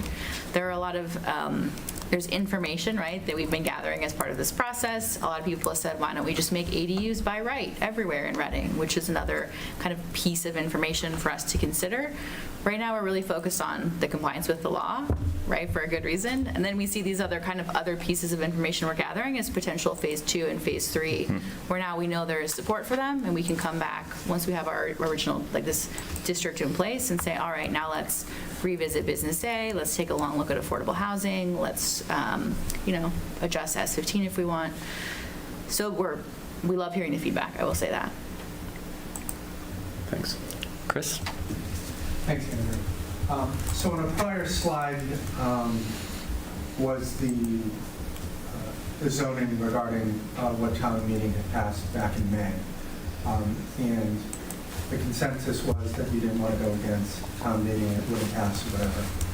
I'm just wondering why one of the components that was passed back at the May town meeting was the requirement to up the parking to 1.5. And now you're going against that and dropping it down to 1.25. So downtown has long had a history or vocalized the shortage of parking, that people feel there's a shortage of parking, which is why that area specifically got increased in the developments, because there was a conception or perception that the developments didn't have enough parking. So those requirements were upped. When we look at this area where we're not congested to just a certain area or a certain development tract, that we feel that 1.25 is a moderate both parking requirement and helps us reach compliance to get more lots in compliance with the law. So I would also just clarify, the 1.5 that we're talking from coming down from is not the 1.5 that's in that overlay district. Right. It's in a separate section of the bylaw. So different sections of our bylaw have different parking requirements, different overlays have different parking requirements, and we're talking about the one that's the general piece of the bylaw that covers all of our base districts. So it's more of the general, I'll say my own opinion on it. It makes more sense for it to have been the 1.5 to begin with, because you're not having single people taking the train. There's people having to pay for parking that went into all the new developments because they have more than one vehicle. They end up having 2 or 3, etc. So I would just be cognizant about what you're doing with this and just making sure that. yeah, I think we're cognizant of parking. It's always on the forefront. It's a part of site plan review, which all multifamily developments get triggered for. So parking is going to be an area of topic. It is going to be an area of review. I just think that based on our proposal, that the 1.25 standard is an appropriate ratio to the moderate housing that we're promoting and trying to build and allow in zonings. So one other quick thing. So if there was a 3-bedroom unit in there, you'd still be under the 1.25, and that is? Correct. And so a single family of, sorry, you're asking what 1.25 times 3 is? I believe it's 5 parking spaces when you round up. For a 3-bedroom unit? No. For a 3-unit structure. 3-bedroom units.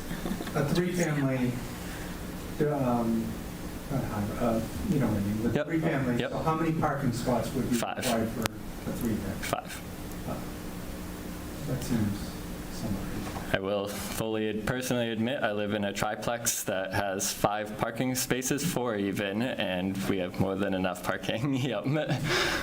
Would there be anything within these requirements that prevents developers from building more parking if they thought the market? Nope. So that's a very good and excellent point. These are just minimum standards. Developments and builders are always looking at the supply for parking and making sure that they feel they have an adequate supply for future renters or buyers, and they can do more than the minimum required.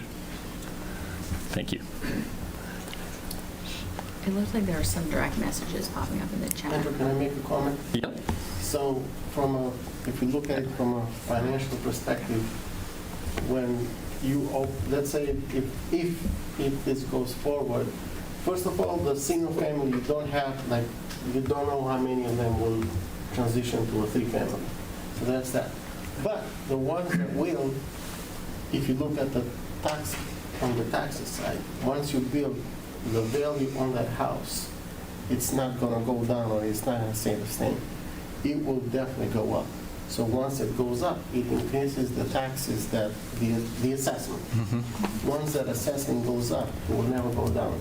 So then, if you look at it from 2-year perspective, a 5-year and a 10-year, you should be in a better financial position to address infrastructure needs. That is exactly right. School needs, and any other things that come.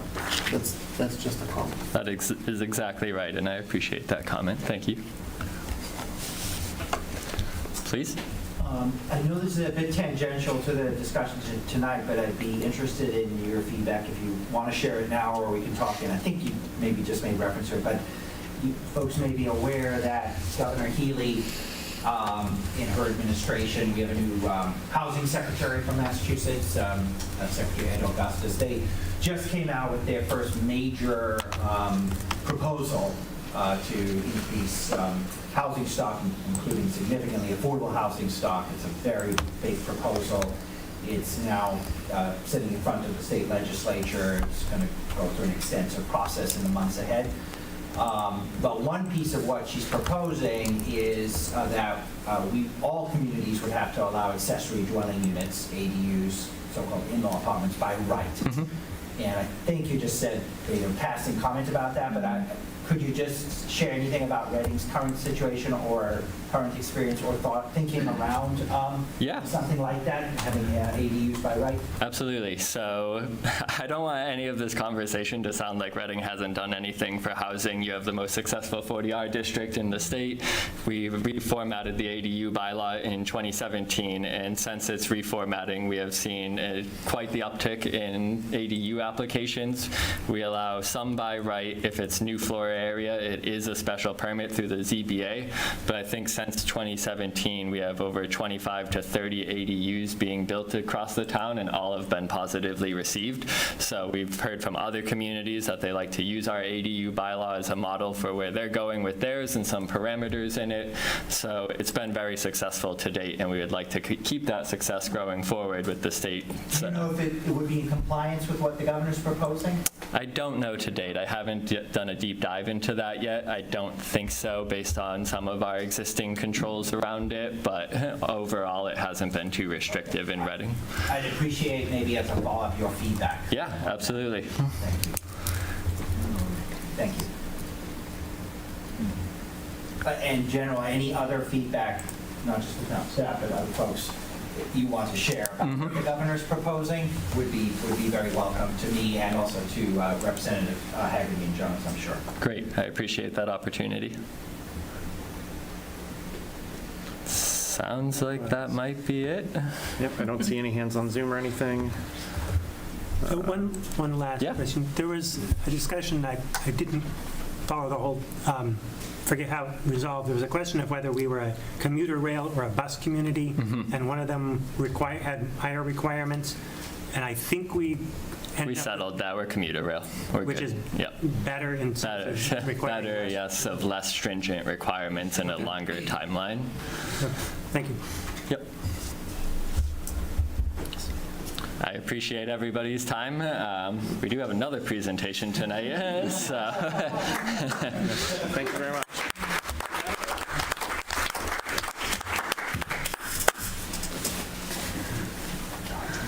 It should be up there. Yep. I'll just stand next to you. Sure. So we wanted to take some time tonight to also talk about the CPA, so I'm just going to grab my notes real quick. This one's a little shorter, just so people know. We love Mary's presentation. So yes, our second presentation tonight is on the Community Preservation Act, or in short known as the CPA. CPA is a long-standing state tool that many have likely heard about, but maybe aren't quite sure or too familiar with the ins and outs of it. So we just wanted to provide an overview because there's been some recent discussion and some recent potential here in town to consider CPA. So we're going to jump right. Oh, I should probably put it in presentation mode, shouldn't I? I think you can share screen. Oh my gosh. Thank you for the heads up. Yep.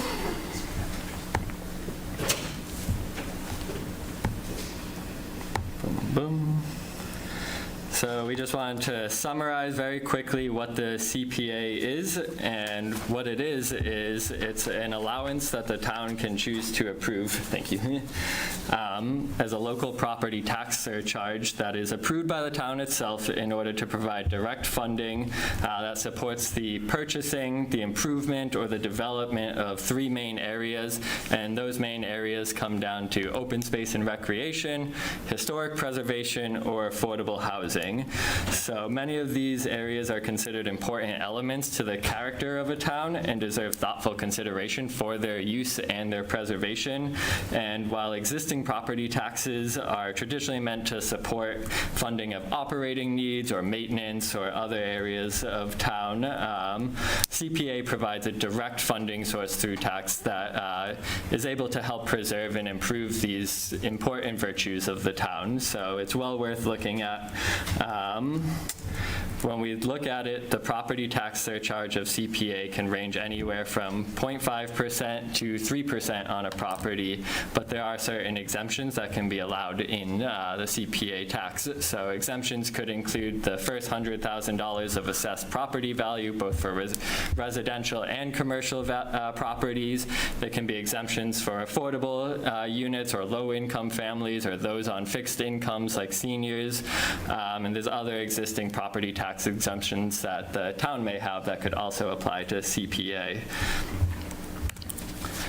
So what is it again, really?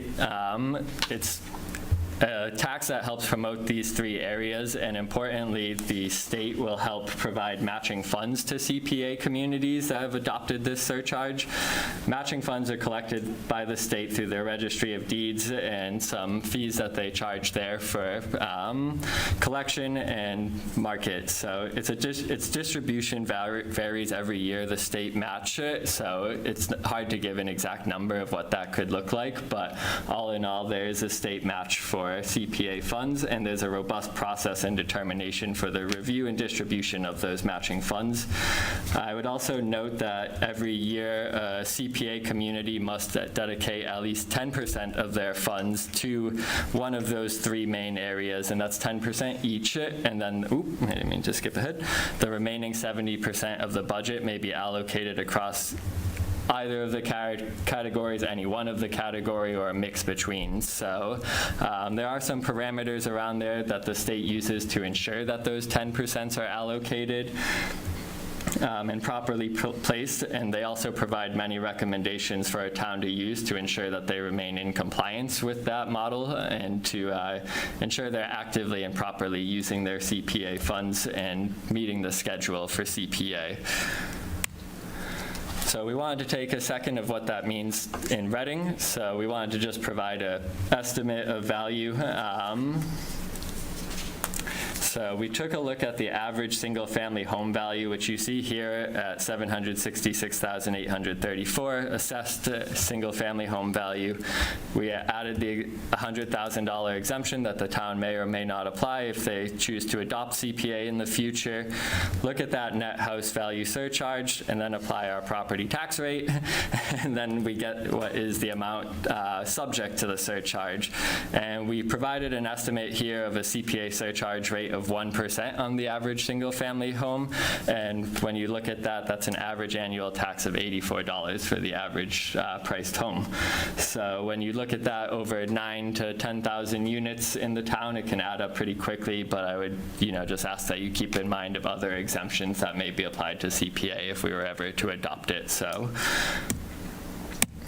who has adopted the CPA? A lot of people, 195 cities and towns, a majority of which are towns themselves, 55% of municipalities in Massachusetts, 70% of residents in Massachusetts are living in CPA towns, because you look at that, we're looking on the East Coast here, a lot of our denser areas, and 0 communities have revoked their CPA funds to date. So we wanted to take a second too that could talk about what could we accomplish in Reading with CPA funds and across any and all of these areas. So open space, historic resources, recreation, and community or affordable housing. You can use CPA to acquire any number of those areas of interest. You can use CPA to help create those areas. You can use it to preserve those areas across the board.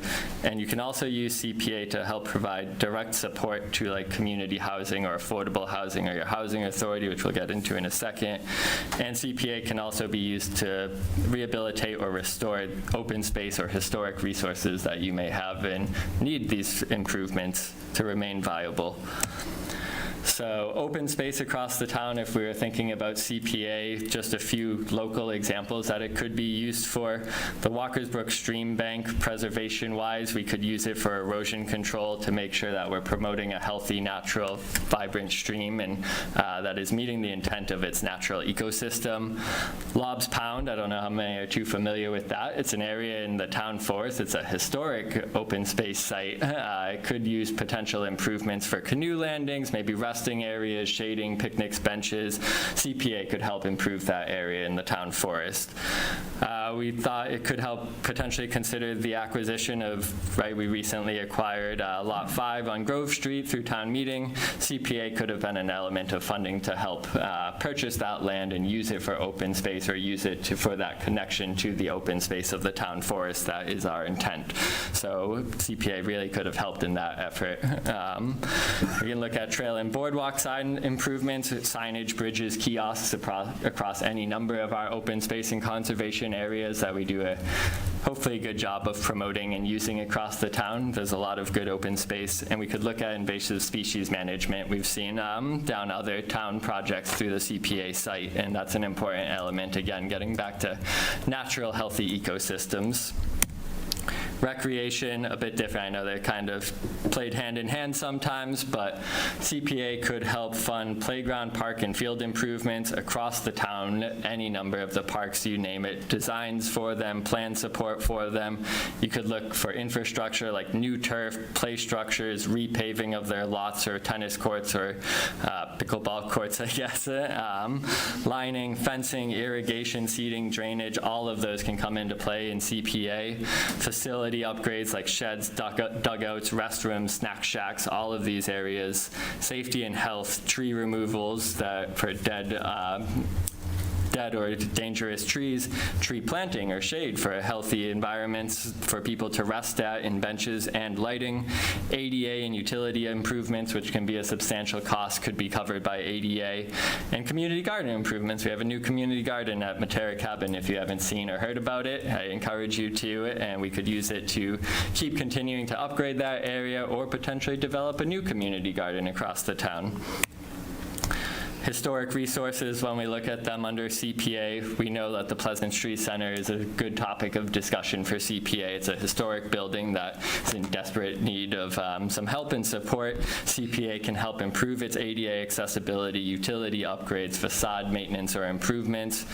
We know Station 1 is also a nice, valuable building in town down by the RMLD facility. Very similar, we could use CPA for any number of upgrades there. We added 186 Summer Avenue as well, which is a nationally historic site and one that's currently not in the town. Town does not own it. It could be, CPA could be used for the town to acquire that property if it were ever to be up for sale and the town had a desire to preserve it, use it, improve it, and see it functioning in a more healthy way. When we look at affordable housing, it comes back to that deed-restricted capital A affordable housing under CPA, but really CPA really helps support affordable housing, and that's a goal of this community, and CPA could really help. Additions to the local affordable housing trust fund, which I know we're in the process of improving or setting up, can provide direct funding support services to your Reading Housing Authority and their affordable units. You can provide support support for closing costs, mortgage payments, first-time home buyers programs, or you could look for capital improvements. We know a number of units in Frank Tanner Drive could use, utility upgrades or refrigerator upgrades, stove, appliances, anything like that. CPA can also help fund emergency subsidy or short-term aid services and programs for those who might experience job loss or health impacts. You could use CPA to help them maintain their housing so that they could continue to hopefully be healthy.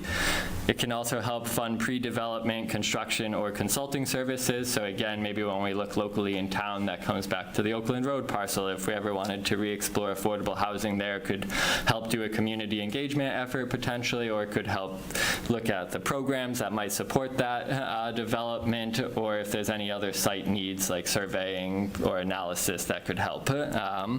We're also part of what's known as the Metro North Regional Housing Service Office, which is a regional affordable housing group that we are paired with a number of our neighboring communities. CPA could help us keep that intact and help support that consulting services to help us maintain our 10% SHI and remain on track. It can also be used to maintain or purchase expiring SHI units. Nowadays, a lot of units are put in place in perpetuity, but in the past they do expire, and we do have a number of units expiring in the mid-2030s, so it would be an important effort to have funding to be able to maintain and or improve those in the future to, again, keep your 10% affordable housing stock. And it can be used for acquisitions and partnerships, like if you had a right of first refusal on an affordable unit or other, you can potentially look at partnering with private developments or nonprofit developments and help using CPA funds. So all in all, that's just a long way of saying there's a lot of potential for CPA, and it is well worth exploring if a lot of these areas are of interest and of value to the town. So I know I kind of breezed through that, but I'm going to pass it to Ben to close the presentation and help wrap us up here. Thank you, Andrew. All right, so you might be interested, if we were to move forward, how would we adopt CPA as a town? The first thing I think that we should do, and this is not necessarily a requirement of CPA, is to form a study group that can help to do some fact finding, some information gathering regarding what are our community needs. You can see that we've sort of created a suite of projects. Again, that's sort of our internal opinion within our departments, but of course we want to make everything a community process. And so we would seek out sort of from the community, what are some of those priority needs that CPA funds could be utilized for. We could also discuss, again, you saw that there was a range of that surcharge tax between 0.5% and 3%. That has ramifications to, of course, what the annual tax would be based on your valuation.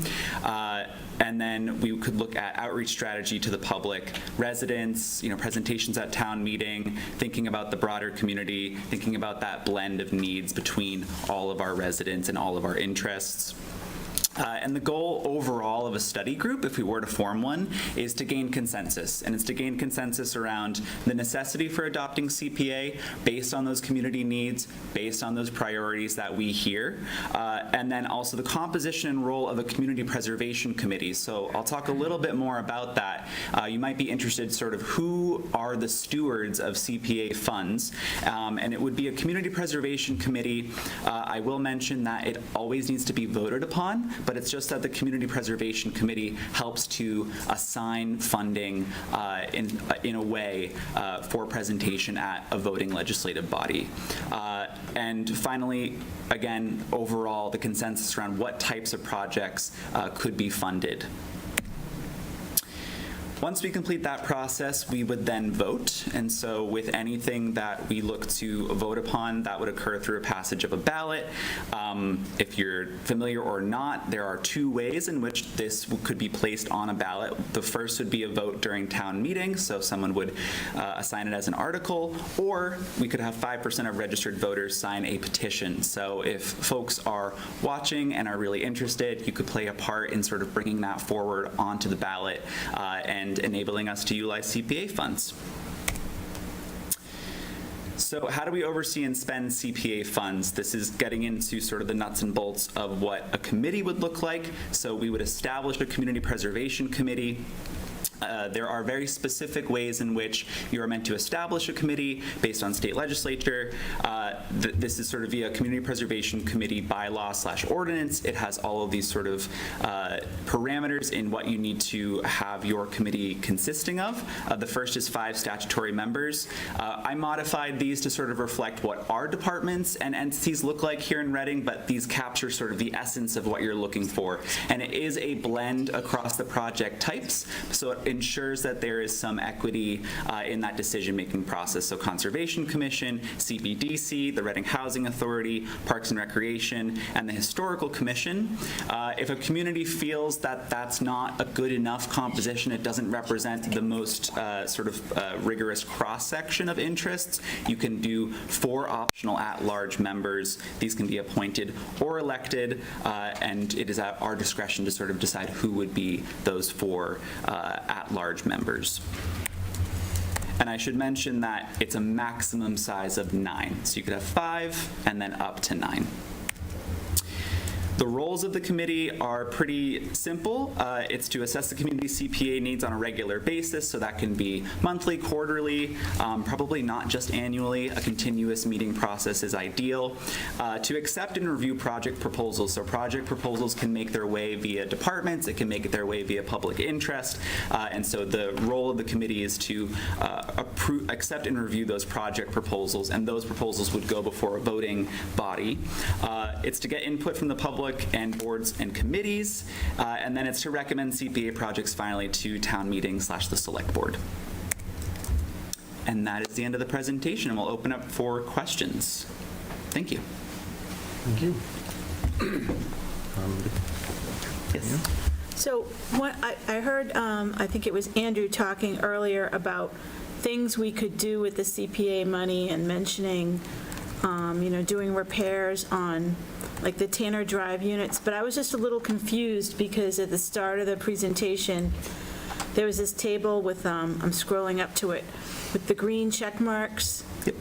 Like about, yeah, that one. So how can you do anything like repair unless it meets that bottom right square, the acquired or created with CPA funds, like those Tanner Drive units are not acquired or created with CPA funds, so how would we be allowed to rehab or restore them?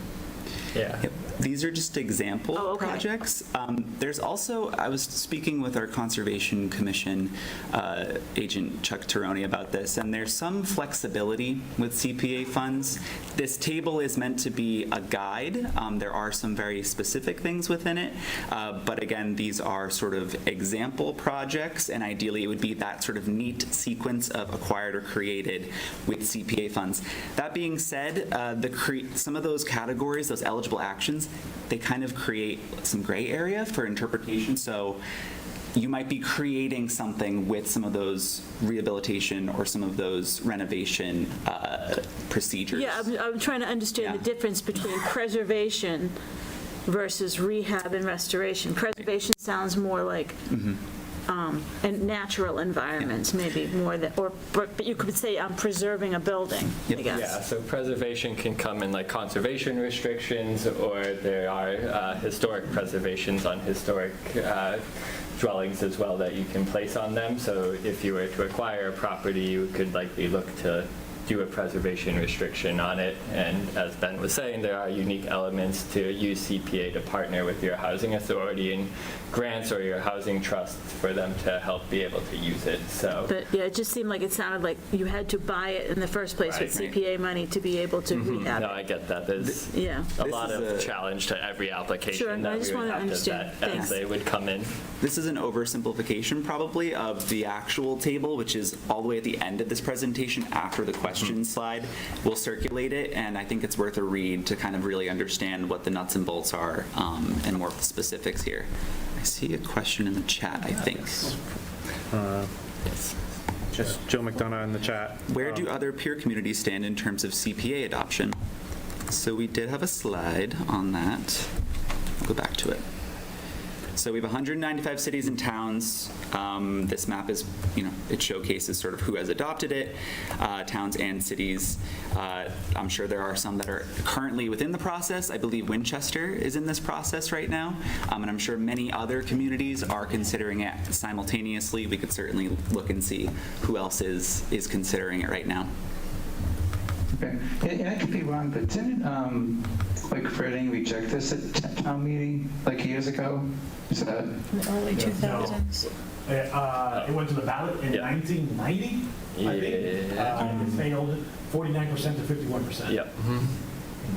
Okay. I think it was more recent than that. I think it went to the ballot in 2001. Yeah, it's the early 2000s, I think. Yeah. And I'm not saying that's a reason not to try it again, but for the peer communities, is there momentum, do you think, in terms of adoption of CPA? Is there any, or has it been pretty steady over the years? We'd have to look at the data. I feel like recent trends in public interest and transparency into funding projects like open space affordable housing, I wouldn't be surprised if there's momentum, but that's purely anecdotal, so we could look at it, though. We could look at the data. I'm going to do Mark, and then we'll go to Jackie. Thanks, Ben. So a couple things. I think when the select board got the CPA presentation, we did hear that there are a lot of communities considering it now. So it does have momentum. Second is one of the key ingredients and one of the big differences, Joe, from before was that the funding mechanism that the state was using was weak. And what's changed is that all the deeds, all the real estate transactions taking place, are the new source of funding for what's going on here. And help me, Fidel, the rates. It was always that, but we increased that. Right, so the deed fees went way up. In the last several years, do you remember what the rates have been, the state match? Well, in the beginning, it was 100%. Then it went all the way down to below 20%, the state match. So that's when the program, I think, lost a lot of popularity because the match was much lower. But I think it's gone back up in, what was it in most recent years, 30, 40%? I was going to say it was around 30% in recent history. Yeah. That's the point that I just kind of wanted to reinforce with folks, that it's not just, we're making it a priority to put our money into certain types of investments in the community, but we're getting a substantial state match on top of that. Yep. So you're getting both.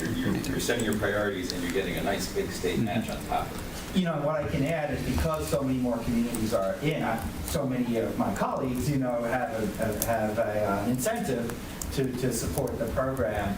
And so it does come up pretty regularly, what we could do to increase the pool of state revenue that then gets dispersed to all the municipalities. Which is why it went back up, because we did make that decision to increase that deeds fee. And probably what I didn't add, if I can add to this conversation, is that on your annual tax that you receive from CPA, you can reserve it, and you don't have to use the full CPA funds in that specific year. You can reserve funds and put them in reserve lines for these specific uses, and that can incrementally increase over time so that you could maybe consider a more substantial project in years' time. Oh, Jackie. Yeah. Thank you, Andrew. So first, the select board hosted the Community Preservation Act Coalition at a meeting earlier this month, and when I tell you how Andrew and Ben ran circles around that in terms of making this presentation a lot more relevant to Reading, so thank you for that first and foremost. And second, on the affordable housing uses, I forget which slide it was, you had listed maintaining expiring SHI units, and that some of those are coming in the 2030s. You probably don't know it right now, but as we continue to talk about it, it would be helpful to understand that landscape, I think, more holistically in terms of how is the housing, how is the SHI units, what's their expiration time? Yeah. Do you have any thoughts on that? Or? Is that something we could add? I think when I look at it now, the units that are expiring in the mid-30s, 2030s, they are your smaller developments. They're a small handful of units here and there, so they're not likely to substantially decrease your SHI percentage, but they are important nonetheless for the existing and future tenants of them and maintaining them. So right now we're currently at around 9.75% on the SHI.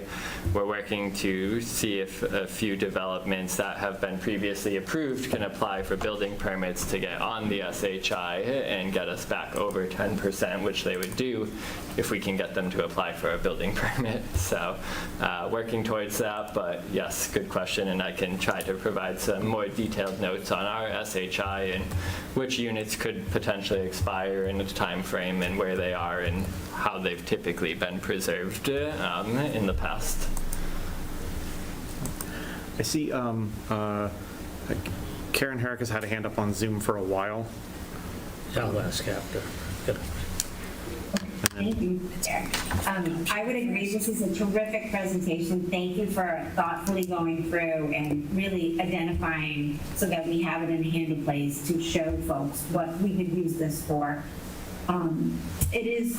It's one thing to have town meeting approve an affordable housing trust. It is an entirely different process to actually fund it, for which we really didn't have a plan. We were hoping that ARPA funds would stretch far enough to help us start that process, but they didn't. So I'm really excited about this. And I also see this as a key mechanism by which Reading, we last passed an override in 2018. We need to maintain our playgrounds. There's so much ongoing renovation that we need to do. So I see this as a key mechanism by which we have a strategy that, keeps pushing the threat of an operational override way off into the future. And that's one of the reasons I'm excited about this. Thank you. Or no, she does. Thank you. Ed, I see you too, but I think Mark was next. So just on your example of the 1%, do you know what that quantifies to on an annual basis? So when we looked, it's a projection on the one number average home value. If you look at 9,000 to 10,000 units, I think it was between 750 to 850,000 annually. But again, you have to consider other exemptions that will come into play with the tax and anything else from there. So it's upwards of a few $100,000 potentially. And that doesn't include the state match. Right, and that is correct. The state match would be on top of that. Actually, I think Ed was probably next. Yep. And then Thanks, Joe. Again, I want to be able to echo what Jackie was saying before. This may be one of the best forums we've had, kind of Ben, Andrew, Mary. It's really kind of these presentations you put together have been excellent. This last one specifically, kind of tailoring it to what exactly would be impactful for Reading is, I think, is really impressive. So I just wanted to be able to, before it got too late and I started to doze off, I wanted to be able to thank you for that. This has been really, really excellent, and it's gone really well. And I have a feeling it's because Joe's running the meeting and I'm not there. But in either case, I really want to thank you for all the work. We appreciate it, Ed. Thank you. Quick question. So on the slide for the committee, to spend these funds, do you still need 2/3 vote from town meeting, or is it the committee that brings? So how would that work? The committee is the first sort of pass-through of proposals brought forth by the town or the community or whomever, and then that goes before a legislative body, in this case, town meeting, select board. So you still need 2/3 It is a 2/3 vote, I believe. I think that's the... Yep. Yeah. Town meeting in the end will still decide what project to spend the funds on. Yeah. I'm just going to talk then. Oh, sorry. That's okay. It's hard to see on this long thing. Just curious, you gave the example of 1%. Is the percentage something that we set as a community, or does it vary by property type, or is there control on our end on what that looks like? It's not tiered by property type, from my understanding, and it would be a part of that sort of visioning process, right? So I think a more logical way, excuse me while I find this slide, is to think about it like, what are our community needs and kind of what can we accomplish on an annual basis, and maybe kind of try and get a ballpark figure, like how much could we spend in a given amount of, an annual cycle. That being said, surplus money can go into a reserve budget. So I think it's also sort of a tolerance, right, of the community in terms of how much people might be willing to pay on average for the surcharge tax to contribute to this fund. So it's something that we would include in this outreach, probably as a part of a survey, but also some behind the scenes analysis of what would be the amount that we could accrue based on 0.5% to 3%.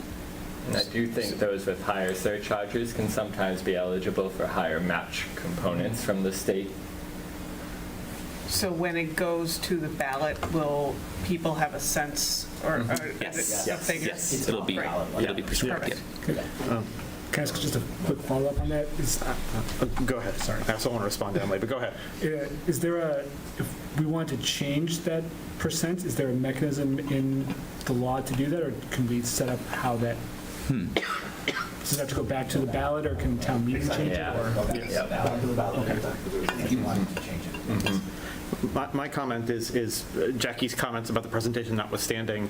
I did learn a bunch from watching the select board meeting with the presentation from the Community Preservation Coalition, where they did cover things like how we set the rate, and that it's set by, I think the answer to the question of how, does the rate vary or something, I think it's one number that we pick, then whatever subset of the possible exceptions we pick. And I think there was a slide that listed the possible exceptions you could do.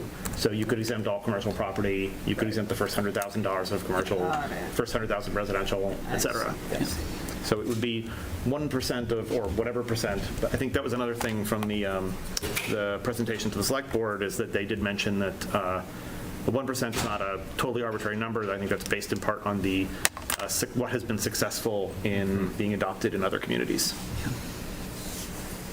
And the other comment that I would like to make is Andrew did a great job listing some of the areas where you can spend this money. One can agree that some of those projects can be on your capital plan. However, if they're on your capital plan, you'll have to borrow, pay a percentage or percentage on it. This way is a way it's a nicer way to budget, first of all, and you're getting that 30% on the state, which if you borrow for it, I think it's... Interest rates these days are closer to the other way around. Exactly. So it's... Yes, that's an excellent point. I think very, very important to highlight. A question I have, and I think someone told me something on this, but I want to just confirm. If we have debt exclusions that are raising our tax rate, like ones for Killam or Senior Center, so this 1% would be on top of those debt exclusions as well? I mean, once you take away the 100,000, so say there's a tax rate listed here of, 12.59 as an example, but that tax rate changes because of debt exclusions, so then this 1% might end up being more than $84 if we have, $800 in debt exclusions or something on top, right? I don't think we know that answer. I can ask. Well, would it be more, though, if we have debt exclusions added in? I mean, I'm not sure how. No, it's a percentage on the calculated. the valuation. I don't know if it's like it's on the value. Base or if it's like on, I'm not sure. But it's on the house value, on the property value, not on... The amount subject, but I guess I looked at the amount subject to surcharge there. Right, the line, no, this is a good question, because, this came up in the tax split discussion last night, where they talked about, there's the rate that is set by the select board, and then there's an amount on top of that that's due to debt exclusions. And the question is that 12.59, and actually I should just be able to look this up, because that's not hypothetical, that's FY23. I don't know if 12.59 includes debt exclusions or not. I thought it did, because I thought Victor last night was saying how things were going to go down, but... I think the answer is we don't know. Let's find out. Yeah, okay. Voters ought to know.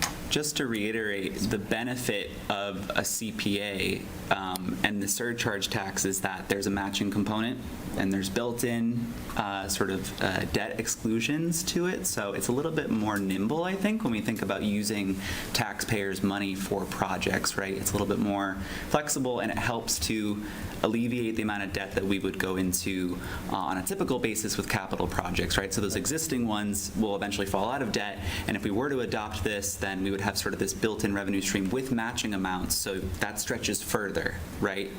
And I think that's an important point as well to make here. Just another benefit. Any other questions? I have Ed raise his hand again. Oh, yes. Good eye.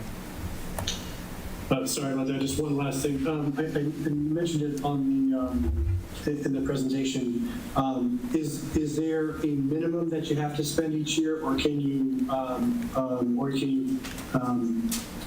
put anything off for? And does that include the match as well? I guess on both components.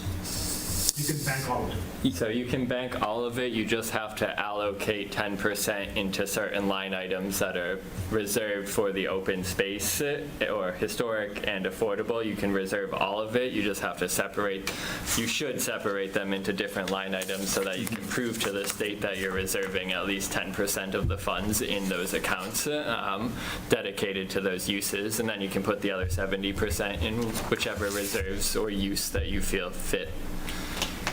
Yeah, there's an optional budgeted reserve, but I think, in general, best housekeeping is to allocate it so that you don't need to go through that every time.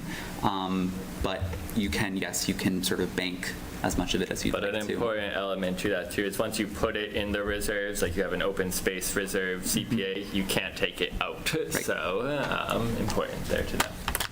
You can only use it for open space. You can't. Get it in a negotiation with affordable housing and give them some of that money. Right. It stays where you allocate it. Yep. But every year. And you can change that allocation year over year. Exactly. Exactly. Yeah. Yep. Thank you. Thank you. Curious, the state match, does that get done at the end of the year when you collect the taxes, or does it get done when you spend the money out of these reserve accounts? I believe it's the end of the year. Yeah, this year. Yeah. Okay. So you could get a lot of money and stick it in these reserve accounts and earn some interest over a couple of years and then, okay. Yeah.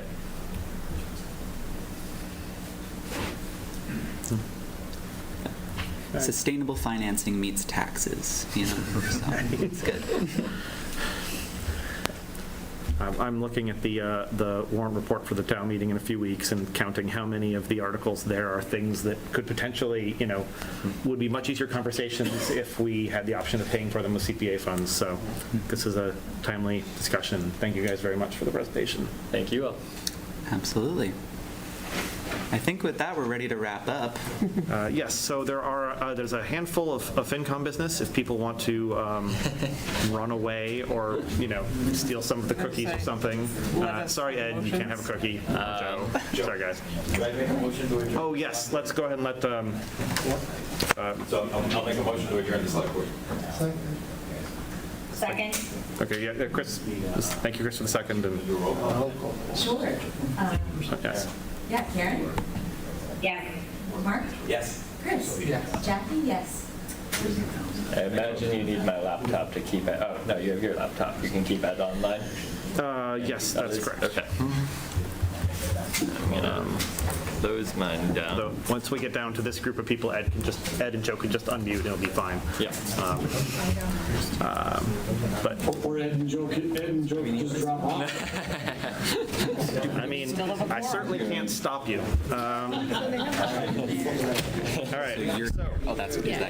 Just a moment. Okay, we'll hold on for a moment to let people. Join Jackie's house. Get back to Reading after this renovation. One everyone to join, yes, that's what I'd be planning to do. Just pull up the agenda again. Good to see you. Great job, Ben. All right, so judging we are ready enough to Oh, okay, what's his last? continue with our last two bits of housekeeping here. All right, so the two remaining things on the agenda for FinCom are future agenda items and approving one set of previous minutes. So I guess I'll just open it up. If anyone has any future agenda items that have come up, it hasn't been that long since our last meeting. We had a good discussion of them then, but. I guess the only thing, when you weren't asking for reports, but I did watch the select board meeting last night, and they were talking about the town manager selection committee, and they're still deciding on the makeup, and I heard somebody possibly mention that maybe they want a finance committee member. It's not finalized, but we should keep that in mind in case that comes up. I don't know when they're going to decide on it. They're going to be, they voted on the split that we all know, to change the split, and I know they're going to have a vote on combining the elections, but they have to kind of move kind of aggressively with the town manager search committee and with appointing an interim, because it was brought out that Mr. Maltese is going to start in Chelsea on January 1st, so I don't think we don't even have a search committee formed, so it sounds like Yes, they'll need to be an interim, but in case they need someone from FinCom, So yes, we can keep that in mind. In terms of future agenda items, yes, if the So that might select be a board in their future. wisdom decides to include a member of the finance committee as a member of the town Search manager's committee, yeah, that would be a future item. That would be a future item, and in fact, it sounds like there's even an outside possibility that we might need to meet in a hurry if they are putting that committee together on a Yeah, short they're timeline. still trying to figure out the makeup and who they want. Okay. I know they were naming people, and they want to make sure they have town residents, and, so they might be limited with some staff they might want, because the staff has to be town residents. Do we have a date for it? I thought I heard something saying that there's going to be like a forum on November 8th for a public forum on what people want in a town manager, like, you know about that, right? I sure do. Yeah, so the select board talked about having 2 residents, resident volunteers. That was posted on our website today and on social media, and we have already started receiving applications. They will vote on the makeup of the committee on their next meeting on November 7th. So that's when they'll decide. November 7th, that's when they will vote on the makeup of the committee. Obviously, if a FinCom member is selected, it would be selected by the body, right, of FinCom. There is a consultant that is hired. His name is Bernie Lynch. He did the prior search. He is going to the select board meeting on November 7th, and he will be holding a public forum on November 8th at 6 p.m. Right, that's right. We'll have a flyer on social media and our website tomorrow about that. I sat on it last time around. It was a really good, thorough process. Bernie Lynch did a really nice job facilitating, so. Except for who we settled on. Outside that was fine. My first choice. All right.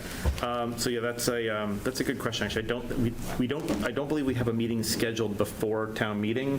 Perhaps we might end up meeting before a night of town meeting if we were trying to do something in mid-November. Yeah, if it comes to that, So might if it not. came to that, so that's good to know. Other future agenda items? Cool. All right, moving along to approving minutes. Motion to approve the meeting minutes of October 11th, 2023 as presented. Second. Best in the business. Any discussion? None. I mean, there are a few other committee members who, never mind. All right, well, let's go with, since we're going to be like that, Ed, now we have to go with a roll call vote, Ed. So, because there are people on Zoom, Ed. No, that's Joe. It's McDonough. He's always, McDonough's in Oregon. It's not. All right. So, okay, so let's do a roll call vote. Joe McDonough? Yes. Ed Ross? Yes. Jeffrey? Yes. Emily? Yes. Marianne? Yes. Mark? Yes. John? Yes. Henry? Yes. And Joe Carnahan, yes. So 9-0. Motion to adjourn? Oh, you beat me. Second. All right. Joe McDonough? Yes. Ed? Yes. Jeffrey? Yes. Emily? Yep. Marianne? Yep. Mark? Yes. John? Yes. Henry? Yes. And Joe, yes. 9-0, we are adjourned. Thanks, everyone. Great job, Joe. Yeah, good job, Joe.